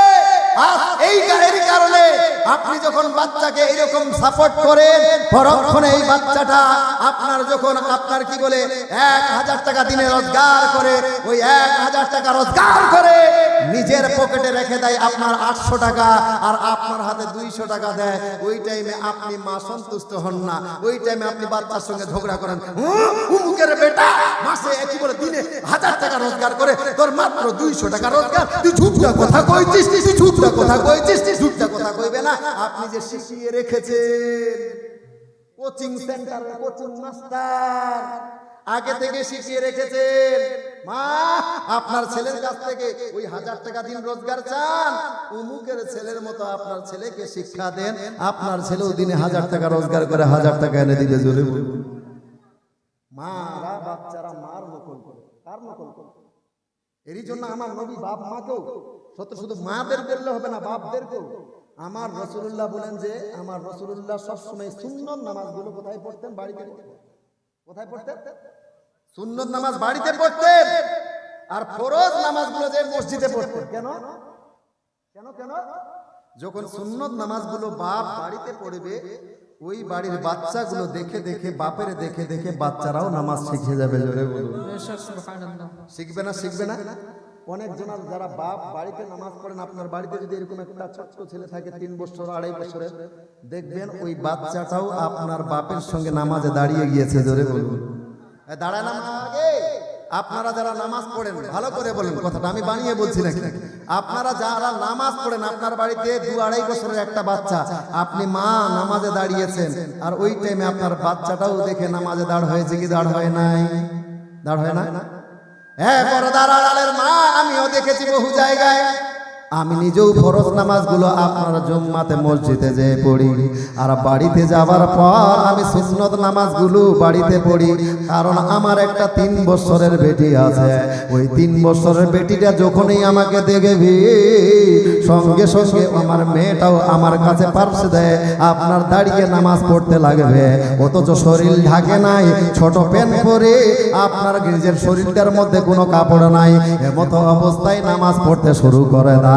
আপনারাও দেখেছেন রে মা, আপনি যদি মা নামাজি হয়ে থাকেন, আপনার বাড়িতে 2 কিংবা 1.5 বছর 3 বছরের বাচ্চা থাকে, ওই বাচ্চাটাও আপনার পাশে দাঁড়িয়ে নামাজে আপনি মা যেভাবে দাঁড়িয়েছেন, বাচ্চাটাও তেমন ভাবে দাঁড়িয়েছে।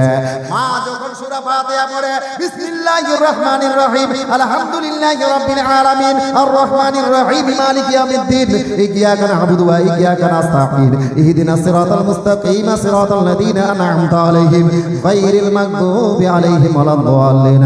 হে পর্দার আড়ালের মা, আপনি সূরা জানেন, আপনি সূরা পড়ছেন রে মা, আপনার 3 বছর 3.5 বছরের বাচ্চার কিন্তু সূরা মুখস্থ নাই, কিন্তু ওই বাচ্চাটা দেখবেন মা যেমন যেমন করে সূরা পড়তে গিয়ে ঠোঁট হিলায়, ওই বাচ্চাটাও তেমন তেমন করে ঠোঁট হিলায়। জোরে বলুন। বাচ্চাটা কিছু পড়তে জানে না, কিন্তু মা যেমন যেমন করে ঠোঁট হিলাচ্ছে, ওই বাচ্চাটাও তেমন তেমন করে ঠোঁট হিলাচ্ছে। সূরা শেষ করার পর আপনি যখন রুকুতে চলে গিয়েছে, ওই বাচ্চাটাও রুকুতে চলে গিয়েছে রে মা। রুকুতে যে পড়ছেন সুবহান রাব্বিয়াল আযীম, সুবহান রাব্বিয়াল আযীম, এইভাবে রুকুতে পড়ার পর আপনি সামি আল্লাহু লিমান হামিদা বলে দাঁড়িয়ে গিয়েছেন, বাচ্চাটাও আপনি মা আপনার দেখে দাঁড়িয়ে গিয়েছে। মা এইবারে আবার আপনি সেজদায় গিয়েছেন, আপনার বাচ্চাটা আপনাকে দেখে ওই বাচ্চাটাও সেজদায় গিয়েছে রে মা। সেজদায় যাওয়ার একটু পার্থক্য, ভিন্ন পার্থক্য হলো আপনি মা এই নাক আর কপালটা মাটির মধ্যে ঠেকিয়ে সেজদা করেন রে মা, কিন্তু আপনার বাচ্চা এই নাক আর কপাল ঠেকায় না, নাক আর কপাল ঠেকায় না, বরঞ্চ এই গাল আর কানটা এইভাবে মাটির মধ্যে ঠেকিয়ে ঠেকিয়ে মায়ের দিকে তাকিয়ে তাকিয়ে সেজদা করে। জোরে বলুন। এই কথাগুলো আমি বানিয়ে বলছি না ঠিক বলছি? এরকম হয় না? মা নাক আর কপাল ঠেকিয়ে সেজদা করছে, বাচ্চাটা কখনো ডান কান এইভাবে, ডান কান কিংবা ডান গাল এইভাবে ঠেকাচ্ছে, কিংবা কখনো মাথা চাঁদে দিয়ে সেজদা করছে, উল্টা পাল্টা করছে। মা আমার আল্লাহ পাক রাব্বুল ইজ্জত ফেরেশতাদেরকে ডেকে বলতে লাগলো, ফেরেশতারা তাড়াতাড়ি করে আসো। বলল আল্লাহ কিসের জন্য ডাকবে?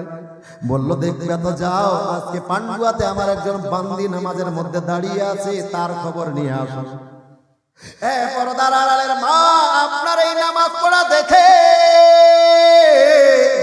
আল্লাহ রহমতের ফেরেশতা আপনার বাড়িতে পাঠিয়ে দিল রে মা। আপনার নামাজ পড়া দেখে এইবারে ফেরেশতা আল্লাহর কাছে চলে গেল। আমার আল্লাহ ফেরেশতাকে আদর করে ডেকে বলল, ফেরেশতা আয় আয় আয়, বল দেখি তাড়াতাড়ি করে বল তুই কি দেখে আসলি। ওইবারে ফেরেশতা বলবে, আল্লাহ আমি দেখলাম তোমার বান্দি একজন নামাজের মধ্যে দাঁড়িয়ে আছে। আমার আল্লাহ বলল, ফেরেশতারা দল আমার বান্দির খবর পরে বলিও। আমার বান্দির খবর পরে বলিও রে ফেরেশতা, আমার বান্দির সঙ্গে যে একটা ছোট বাচ্চা দেখছি উলট পালট করছে, ওই বাচ্চাটার খবর আগে বলো। পর্দার আড়ালের মা, আমার আল্লাহর ফেরেশতা বলবে, আল্লাহ ওই বাচ্চাটার খবর কি শুনবা, কি বলবো? ওই বাচ্চাটা মায়ের সঙ্গে খেলা করেছে। আমার আল্লাহ বলছে, না না, বাচ্চাটা তো খেলা করে না, আমি আল্লাহ দেখছি ওর মা যেইভাবে রুকুতে যায় বাচ্চাটাও তেমন করে রুকুতে যায়, ওর মা যেইভাবে সেজদায় যায় বাচ্চাটাও তেমন করে সেজদায় যায়। আমার আল্লাহর ফেরেশতা বলবে, আল্লাহ ওই বাচ্চাটা খেলা করছে। বলবে, না এটা খেলা করছে কেমন করে? আমি দেখছি ওর মার যেমন যেমন করে ঠোঁট হিলে ওই বাচ্চাটারও তেমন তেমন করে ঠোঁট হিলছে। এইবারে ফেরেশতা বলবে, আল্লাহ বাচ্চাটা এমনিতেই ঠোঁট হিলাচ্ছে, বাচ্চাটা মূলত কিছুই পড়ে না। আমার আল্লাহ বলবে, ফেরেশতা তাহলে বলো ওর মা সেজদার মধ্যে বর্তমানে কি পড়ছে? ফেরেশতা বলবে, আল্লাহ ওর মা বর্তমানে সেজদায় পড়ছে সুবহান রাব্বিয়াল আলা, ওর মা বর্তমানে পড়ছে সুবহান রাব্বিয়াল আলা। আমার ফেরেশতারা বলবে, আমার আল্লাহ বলবে, ফেরেশতারা তো আজকে তোমরা সাক্ষী হয়ে যাও, ওই বাচ্চাটা ওই যে সেজদায় পড়ে মায়ের মতো করে ঠোঁট হিলাচ্ছে, ওই বাচ্চাটা কিছু পড়ুক চায় না পড়ুক, ওর মা সেজদার মধ্যে যতবার সুবহান রাব্বিয়াল আলা বলবে কতগুলো নেকি ওই বাচ্চাটার আমল নামায় লিখে দাও। মা আপনি নামাজ পড়তে গিয়ে বাচ্চাটা যে উলট পালট করছে না, ভাবিয়েন না আপনার বাচ্চার ওই আমলটাও বৃথা যাবে। ফেরেশতা বলবে, আল্লাহ ওই বাচ্চাটার আমল নামায় নাম আপনার আমলটা লিখবে কেমন করে? নামাজ পড়তে গেলে প্রথমত উজুর প্রয়োজন, বাচ্চাটা তো উজুও করে নাই। নিজের শরীরকে ঢাকার প্রয়োজন, বাচ্চাটা শরীরটাও ঢাকে নাই। ওই বাচ্চাটার কেমন আমল লিখবো? আমার আল্লাহ বলবে, ফেরেশতা যাও যাও যাও, আমি আল্লাহ ওই বাচ্চাটার নামাজ পড়া দেখে আমার আরশের পায়া খুশি হয়ে গিয়েছে। সুতরাং ওই বাচ্চাটা উজু করুক চাই না করুক, ওই বাচ্চাটা শরীর নিজের ঢাকুক চাই না ঢাকুক, ওই বাচ্চার মা নামাজ পড়তে গিয়ে যতগুলো নেকি হবে অতগুলো নেকি ওই বাচ্চাটার আমল নামায় লিখে দাও। জোরে উজু করুক চাই না করুক, কিছু পড়ুক চাই না পড়ুক, ওর মা নামাজ পড়তে গিয়ে যতগুলো নেকি হবে অতগুলো নেকি কার আমল নামায় দাও? ওই বাচ্চাটার আমল নামায় দাও। মা এই নাবালক অবস্থায় বাচ্চারা যে নেকিগুলো করবে, এই নেকিগুলো কার আমলনামায় দেওয়া হবে? ধ্যান দেন, এই নাবালক বাচ্চাগুলো যে নেকিগুলো করবে, এই নেকিগুলো বাপ মায়ের আমলনামায় পৌঁছিয়ে দেওয়া হবে। জোরে বলুন সুবহানাল্লাহ, সুবহানাল্লাহ। বাপ মায়ের আমলনামায় পৌঁছিয়ে দেওয়া হবে। নেকি করলে আমলটা বাপ মায়ের আমলনামায় যাবে, আর গুনাহ করলে 24 ঘন্টায় মার মার মার মার মার করে যেখানে চিৎকার করে, কার্টুন দেখে, মোবাইলের সবসময় সিনেমা দেখে, মা বলেন আপনার ওই নাবালক ছেলেটা যখন এইগুলো দেখবে, এই গুনাহটা কার আমলনামায় যাবে? যেমন নেকি করলে নাবালক যায়, বাচ্চাদের নেকিগুলো বাপ মায়ের আমলনামায় দেওয়া হয়, তদরূপ বাচ্চা যদি গুনাহ করে, সেই গুনাহটাও বাপ মায়ের আমলনামায় পৌঁছিয়ে দেওয়া হয়। খুব সাবধান। অনেক মা বাচ্চাকে ওই মোবাইল ছাড়া খাবার খাওয়ায় না, রোগ হয়ে গিয়েছে। অথচ বিশেষজ্ঞ ডাক্তার যারা, তারা বলছে খুব সাবধান, কারণ এই খাদ্যটা শুধুমাত্র আপনার পেট ভরে না, বাচ্চাদের একটা পুষ্টির প্রয়োজন। যখন খাবার খাওয়াবেন, তার প্রেজেন্ট মাইন্ডকে প্রেজেন্ট রাখতে হবে, কারণ এই খাবার দিয়ে গোটাই শরীরের শক্তি সঞ্চয় হয়। এই খাবার থেকে ব্রেন কাজ করে, মস্তিষ্ক কাজ করে, আপনার খাবার থেকে চক্ষুদয় ভালো কাজ করে, আপনার খাবার থেকে হার্ট ভালো কাজ করে, এই আপনার খাবার দিয়ে আপনার হাত ভালো কাজ করে, পাও ভালো কাজ করে, এই খাবার থেকে সর্ব অঙ্গের আপনার শক্তি তৈরি হয়। সুতরাং মা যখন বাচ্চাটাকে ওই মোবাইল দেখিয়ে খাওয়ান না, বাচ্চাটার পেট ভরে ঠিক, কিন্তু যেইভাবে বাচ্চাটার পুষ্টির প্রয়োজন, সেই পুষ্টি থেকে বাচ্চাটা বঞ্চিত হয়। সেই বাচ্চাটা আপনার মনোযোগ সহকারে খেতে পারে না, খাবারের মধ্যে আপনার এনার্জি নাই, খাবারের মধ্যে কোনো ধ্যান নাই, সেই খাবারটা খেয়ে বাচ্চাটা সেই রকম লাভবান হতে পারে না। অল্প সময়ের আনন্দ খোঁজার জন্য এই কষ্টটা করছেন, কিন্তু পরক্ষণে এই আনন্দের কারণে আপনার সামনে একটা বিশাল বড় বিপদ আসছে। মা, আপনার ছেলের একটা বড় বিপদ আসছে, যেই বিপদটার জন্য আপনি মা পরক্ষণে চোখের পানি খুঁজেও এর ওষুধ খুঁজে পাবে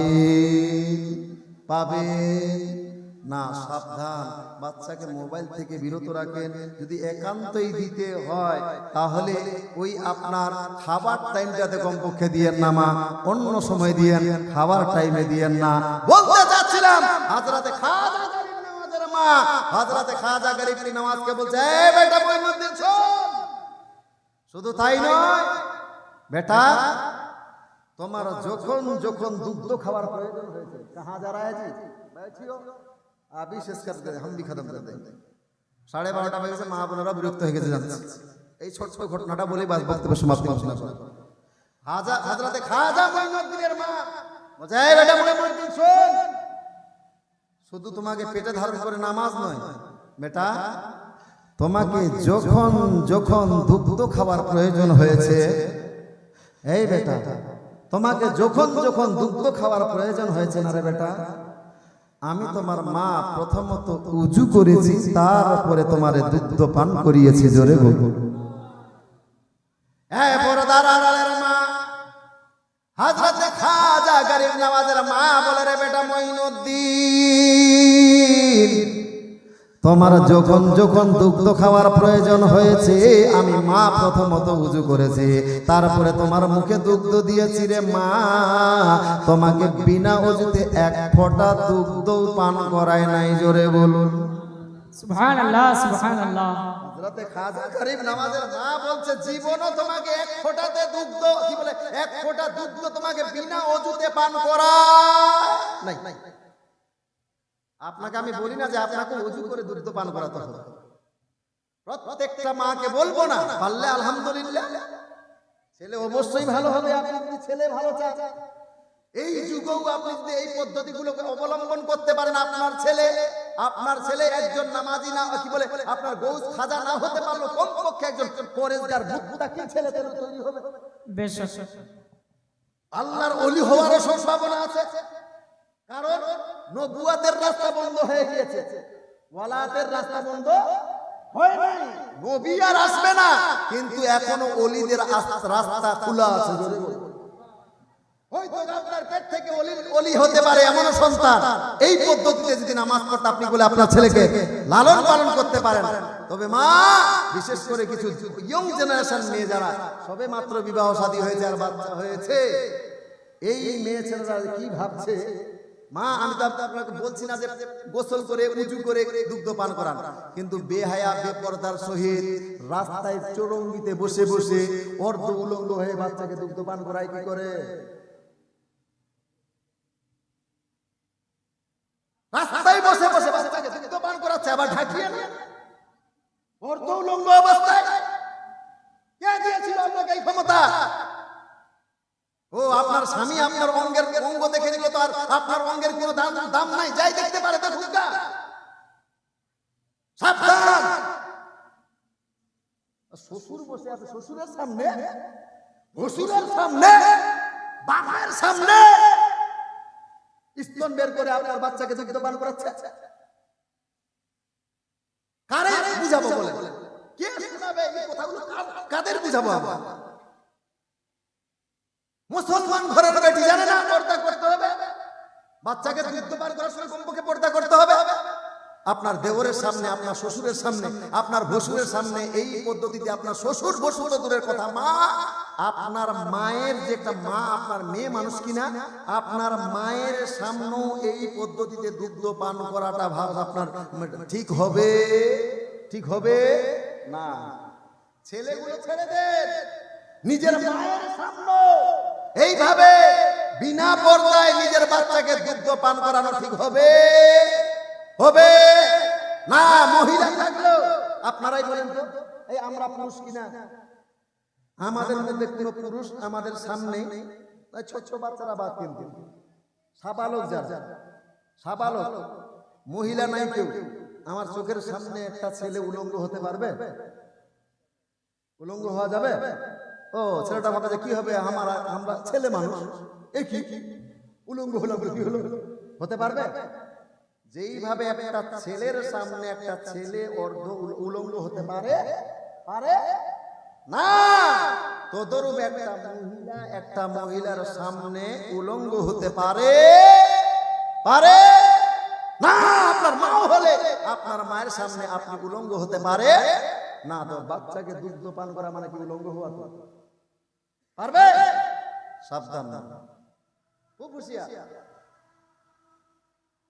মহিলাদের সামনেও কেউ উলঙ্গ হতে পারবে না। শুধু আপনাকে দুধ পান করার সময় নয়, অনেক টাইমে কোমরের অঙ্গ, পিঠের অঙ্গ, চুলের অঙ্গ, এগুলোকে খুলে বেড়ান আপনারা রাস্তায় ঘাটে। মরেন মরেন মরেন, কালকে বুঝতে পারবেন, তাহলে মুড়ি দেখে মরেন বললেই বুঝতে পারবেন। এই কোমরের অঙ্গ, পিঠের অঙ্গ, এই চুলগুলো কেবল মাত্র আপনার স্বামী দেখতে পারে, আপনার স্বামী ছাড়া অন্য কোন পরপুরুষ দেখতে পারে? পারে না। বাহিরের লোক তো দূরের কথা, আপনার বাড়ির লোকগুলো, যেমন আপনার ভসুর, আপনার শ্বশুর, আপনার দেওর পর্যন্ত এই অঙ্গগুলো দেখতে পারে? পারে না। আর দেওরের সামনে তো আরো বেশি খোলামেলা। দেওরের সামনে খুব হাসি মজাক, অথচ আমার রাসূলুল্লাহ সাবধান করেছেন। আমার রাসূলুল্লাহ দুইটা সম্পর্ক খুব জটিল বলেছেন। সেই সম্পর্ক দুইটা কি? দেওর আর ভাবি। দেওর আর ভাবির এই সম্পর্কটা আমার রাসূল বলেছেন খুব সাবধান। দেওর ভাবি থেকে সতর্ক থাকবে, আর ভাবি দেওর থেকে সতর্ক থাকবে। কিন্তু আমরা বর্তমানে বাড়ির ফ্যামিলির লোকগুলো পর্যন্ত এটাকে অত গুরুত্ব দেই না। কি হলো, এত ভাবির সাথে হাসি মজা করছে, করতেই পারে। দেওরের সঙ্গে মজা করছে, করতেই পারে, করুক গা। কিন্তু কয়েকদিন পরে খবর শুনতে পাওয়া যাচ্ছে ওই দেওরে আর ওই ভাবি নিজের ভাইকে ছেড়ে দেওরকে নিয়ে হনিমুন মানাতে গিয়েছে। ঘটনা ঘটে কি ঘটে না? কে সুযোগ করে দিল এগুলো? কে বললো? আমার রাসূল আরো বেশি সাবধানে থাকতে বলেছেন। এই দুইটা সম্পর্ক খুব জটিল, খুবই সাবধান। দেওর ভাবি থেকে, ভাবি দেহর থেকে, এটা জাহান্নামে যাওয়ার রাস্তা। খুব সহজ পদ্ধতিতে আপনার এই জায়গাতে আপনার শয়তান উপস্থিত হয়ে যায়, তাদেরকে জাহান্নামে নিয়ে যাওয়ার জন্য খুব ব্যতিব্যস্ত হয়ে যায়। সুতরাং এই দুইটা সম্পর্কে খুব সাবধানে থাকবেন। আর একটা সম্পর্ক আমার রাসূল বলেছেন, সেই সম্পর্কটা কি? শালি বহুনু থেকে আর বহুনু শালি থেকে। শালি বহুনু থেকে আর বহুনু শালি থেকে। কিন্তু এখানেও বাম্মা আমরা গুরুত্ব দিই না। শালি বহুনু ঠেটা করে হাসাহাসি মজা করছে, বাম্মা কোনো গুরুত্ব না। কি হইল? বহুনুর সঙ্গে তো মজা করতেই পারে, করুক, করলো তো কি হলো? কত বেহায়া বহুনুও, কত বেহায়া হয়েছে আজকালকার এই আপডেট যুগে, এই আপনার সোশ্যাল মিডিয়ার যুগে। বহুনু দুই বইনের সঙ্গে যাচ্ছে, নিজের বহু আর শালি। বহুটাকে মোটরসাইকেলে পিছনে বসিয়েছে আর শালিটাকে মাঝখানে। শালিটাকে মাঝখানে। এই আপনারাই বলেন, স্বামীর নিকটে কার বসার অধিকার ছিল, শালির না বহুয়ের? কার কার কার? বহুকে পিছনে বসিয়েছে, শালিকে মাঝখানে। কেন? কারণ ফতুয়া শুনেছ, শালি মানে আদি ঘরওয়ালি। শালি মানে আদি ঘরওয়ালি। কে বলেছিল? আমার রাসূল হারাম বলেছেন, হারাম। আপনি যদি বড় বউ থাকতে আপনার ওনার বড় বোনকে বিবাহ করেছেন, তারপরে যদি আপনি আপনার শালীর সঙ্গে জেনা, যেই সমস্ত মানে আপনার দৃষ্টি শক্তি দিয়ে দেখলে আপনার কি বলে জেনা হতে সম্ভাবনা হবে, এই দৃষ্টিভঙ্গি নিয়ে আপনার শালীর দিকে দেখলে আপনার বহু আপনার জন্য নাজায়েজ হয়ে যাবে। কি ভেবেছেন আপনি? খুব সাবধান। শালী মানে আদি ঘরওয়ালি। কে বলেছিল দুইটা বোন একই সঙ্গে রাখা একেবারে হারাম? যদি আপনাকে ছোট বোন গ্রহণ করতে হয়, তাহলে বড় বোনকে তালাক দিতে হবে। তারপরে ওখানে বাপ মা ছেড়ে দিয়েছে, জায়গা ভ্রুক্ষেপ নাই। পরক্ষণে শুনতে পাওয়া যায় বইনগুলো ভ্রুক্ষেপ করে না, বইনগুলোর দোষ। যারা বড় বোন আছেন না, খুব সাবধান। আপনারাও কোনো কেয়ার করেন না, ওই বসুক গান আমার বহু। আচ্ছা, তুই দুই দিকে দুইটা পা করে বস গা। দুই দিকে দুইটা পা করে বসছে, আর এমন করে বসছে। আমরাও তো বউদেরকে নিয়ে যাচ্ছি বাইকে, তো বাইকে বসতে বলছে যায় একটু হাতটা রাখো, পড়ে যাবে। যেহেতু একদিকে দুইটা পা, তো পড়ে যাওয়ার সম্ভাবনা আছে। হাতটা একটু দিতে বলছি, কারণ তো শরম লাগছে, হাতটাও দিতে চায় না। আর শালি আর বহুনু বাইকে যাচ্ছে এমন করে, পুরুষের মতো বসে এরকম চাচ্ছে। সুবহানাল্লাহ, আস্তাগফিরুল্লাহ। কি জামানায় চলে আসে! বিয়া শাদিও হয়নি, বয়ফ্রেন্ড আর গার্লফ্রেন্ড। ওরে বাপরে, মনে হচ্ছে বাইকের মধ্যেই ওরা হনিমুন নয়, ওরা মনে হয় 500 রাত মানাবে, এমন পরিস্থিতিতে যাচ্ছে। কাকে বুঝাবে? তবে আমার কওম মুসলমান, আমাদের মুসলমানদের বেটা বেটিদেরকে বুঝাতে হবে, মা এই যে আপনারা আমাদেরকে মূল্যবান সময়টা দিচ্ছেন, এখন 1:45 বাজে, এখন আপনাকে বিছানায় আরাম করার কথা ছিল। এই আরামের সময়টা আপনারা আমাদেরকে দিয়েছেন না। এই আরামের সময়টা দেওয়ার কারণে কাল কিয়ামতের দিবসে অনেক বক্তার জিহ্বা জাহান্নামের আগুন দিয়ে কাটা হবে। বলে কেন? বলে বলো, আমি তোমার সামনে 10টা লোককে বসিয়ে দেওয়ার ব্যবস্থা করেছি। মানুষগুলো সারাদিন হাড় ভাঙা পরিশ্রম করার পর রাত্রে একটু আরাম করার জন্য বিছানায় ঘুমাতে যাবে, কিন্তু তোমার বক্তব্য শোনার জন্য সেই আরামের বিছানা ত্যাগ করে তোমার সামনে বসে বসে ওয়াজ শুনছিল। আমি আল্লাহ তোমার সামনে বসে দেওয়ার সুযোগ করে দিয়েছিলাম। বলো, তুমি তাদেরকে কি হেদায়েত করেছিলে? তাদেরকে কি হেদায়েত করেছিলে? ওই টাইমে যদি বক্তা বলেছে না আমি কিছুই করতে পারি না, শুধু নাম কামাবার জন্য যেন আমার খুব সুনাম হয়, আবার পরের বছরে যেন আমাকে ডাকে, এই নিয়তে আমি জান প্রাণ লাগিয়ে বক্তব্য করেছিলাম, এইরকম যদি বক্তা হয়, তাহলে কাল কিয়ামতের দিবসে তার জাহান্নামের আগুন দিয়ে জিহ্বা কাটানো হবে। আর যদি বক্তা বলতে পারে আল্লাহ আমার উদ্দেশ্য ছিল আমার সামনে যে লোকগুলো বসেছিল তাদেরকে জান্নাতে নিয়ে যাওয়ার, জাহান্নাম থেকে বাঁচিয়ে দেওয়ার। আল্লাহ আমি এই উদ্দেশ্যে বহু কথা বলেছিলাম, মানে নাই, আমি কি করব? আমি তো বলেছিলাম আল্লাহ, আমার কর্তব্য ছিল, আমি বলেছিলাম, কিন্তু আমার কথা মানে নাই। ওই বক্তা কাল কিয়ামতের দিবসে তার চাক্কা জাম হবে না, সে পার হয়ে যাবে। যার জন্য আমি ওই সমস্ত বক্তার অন্তর্ভুক্ত হতে চাই না যাদের জিহ্বা কাটা হবে কাল কিয়ামতের দিবসে। এই মেহফিলটা যেন আমার একটা নাজাতের জারিয়া বানাইয়া দেয়। সকলে বলেন আল্লাহুম্মা আমিন। এই বলে আমার আলোচনা লম্বা করব না। আমি যে আমলটা আপনাদের শেখাতে চেয়েছিলাম সেই আমলটা পরিশেষে আপনাদেরকে শুনিয়েই আপনাদের কাছ থেকে বিদায় নেব। ইনশাআল্লাহ শুনতে ভালো লাগবে। তবে এখন পর্যন্ত মা বোনদের কাছ থেকে 500 টাকার কলম কিন্তু 10টা হয় নাই, 4টা পাওয়া গিয়েছে। কয়টা বাকি আছে? এখনো 6টা বাকি আছে। আগে দেন নাগে। এত আপনার পক্ষ হয়ে কথা বললাম, খালা বহিন দিদি নাই, আপনাদেরকে মায়াও লাগে না, একটু দয়াও হয় না গে? লোক নাই বাকিতে আর মাত্র 5-6 জন। 500 টাকা কোনো খালা বহিন দিদি একজন নাই কারো কাছে? আমলটা শিখাবো আপনাদেরকে ইনশাআল্লাহ। শেষের বেলায় এই আমল শুনতে আপনাদের ভালো লাগবে ইনশাআল্লাহ। যেই আমলটা করতে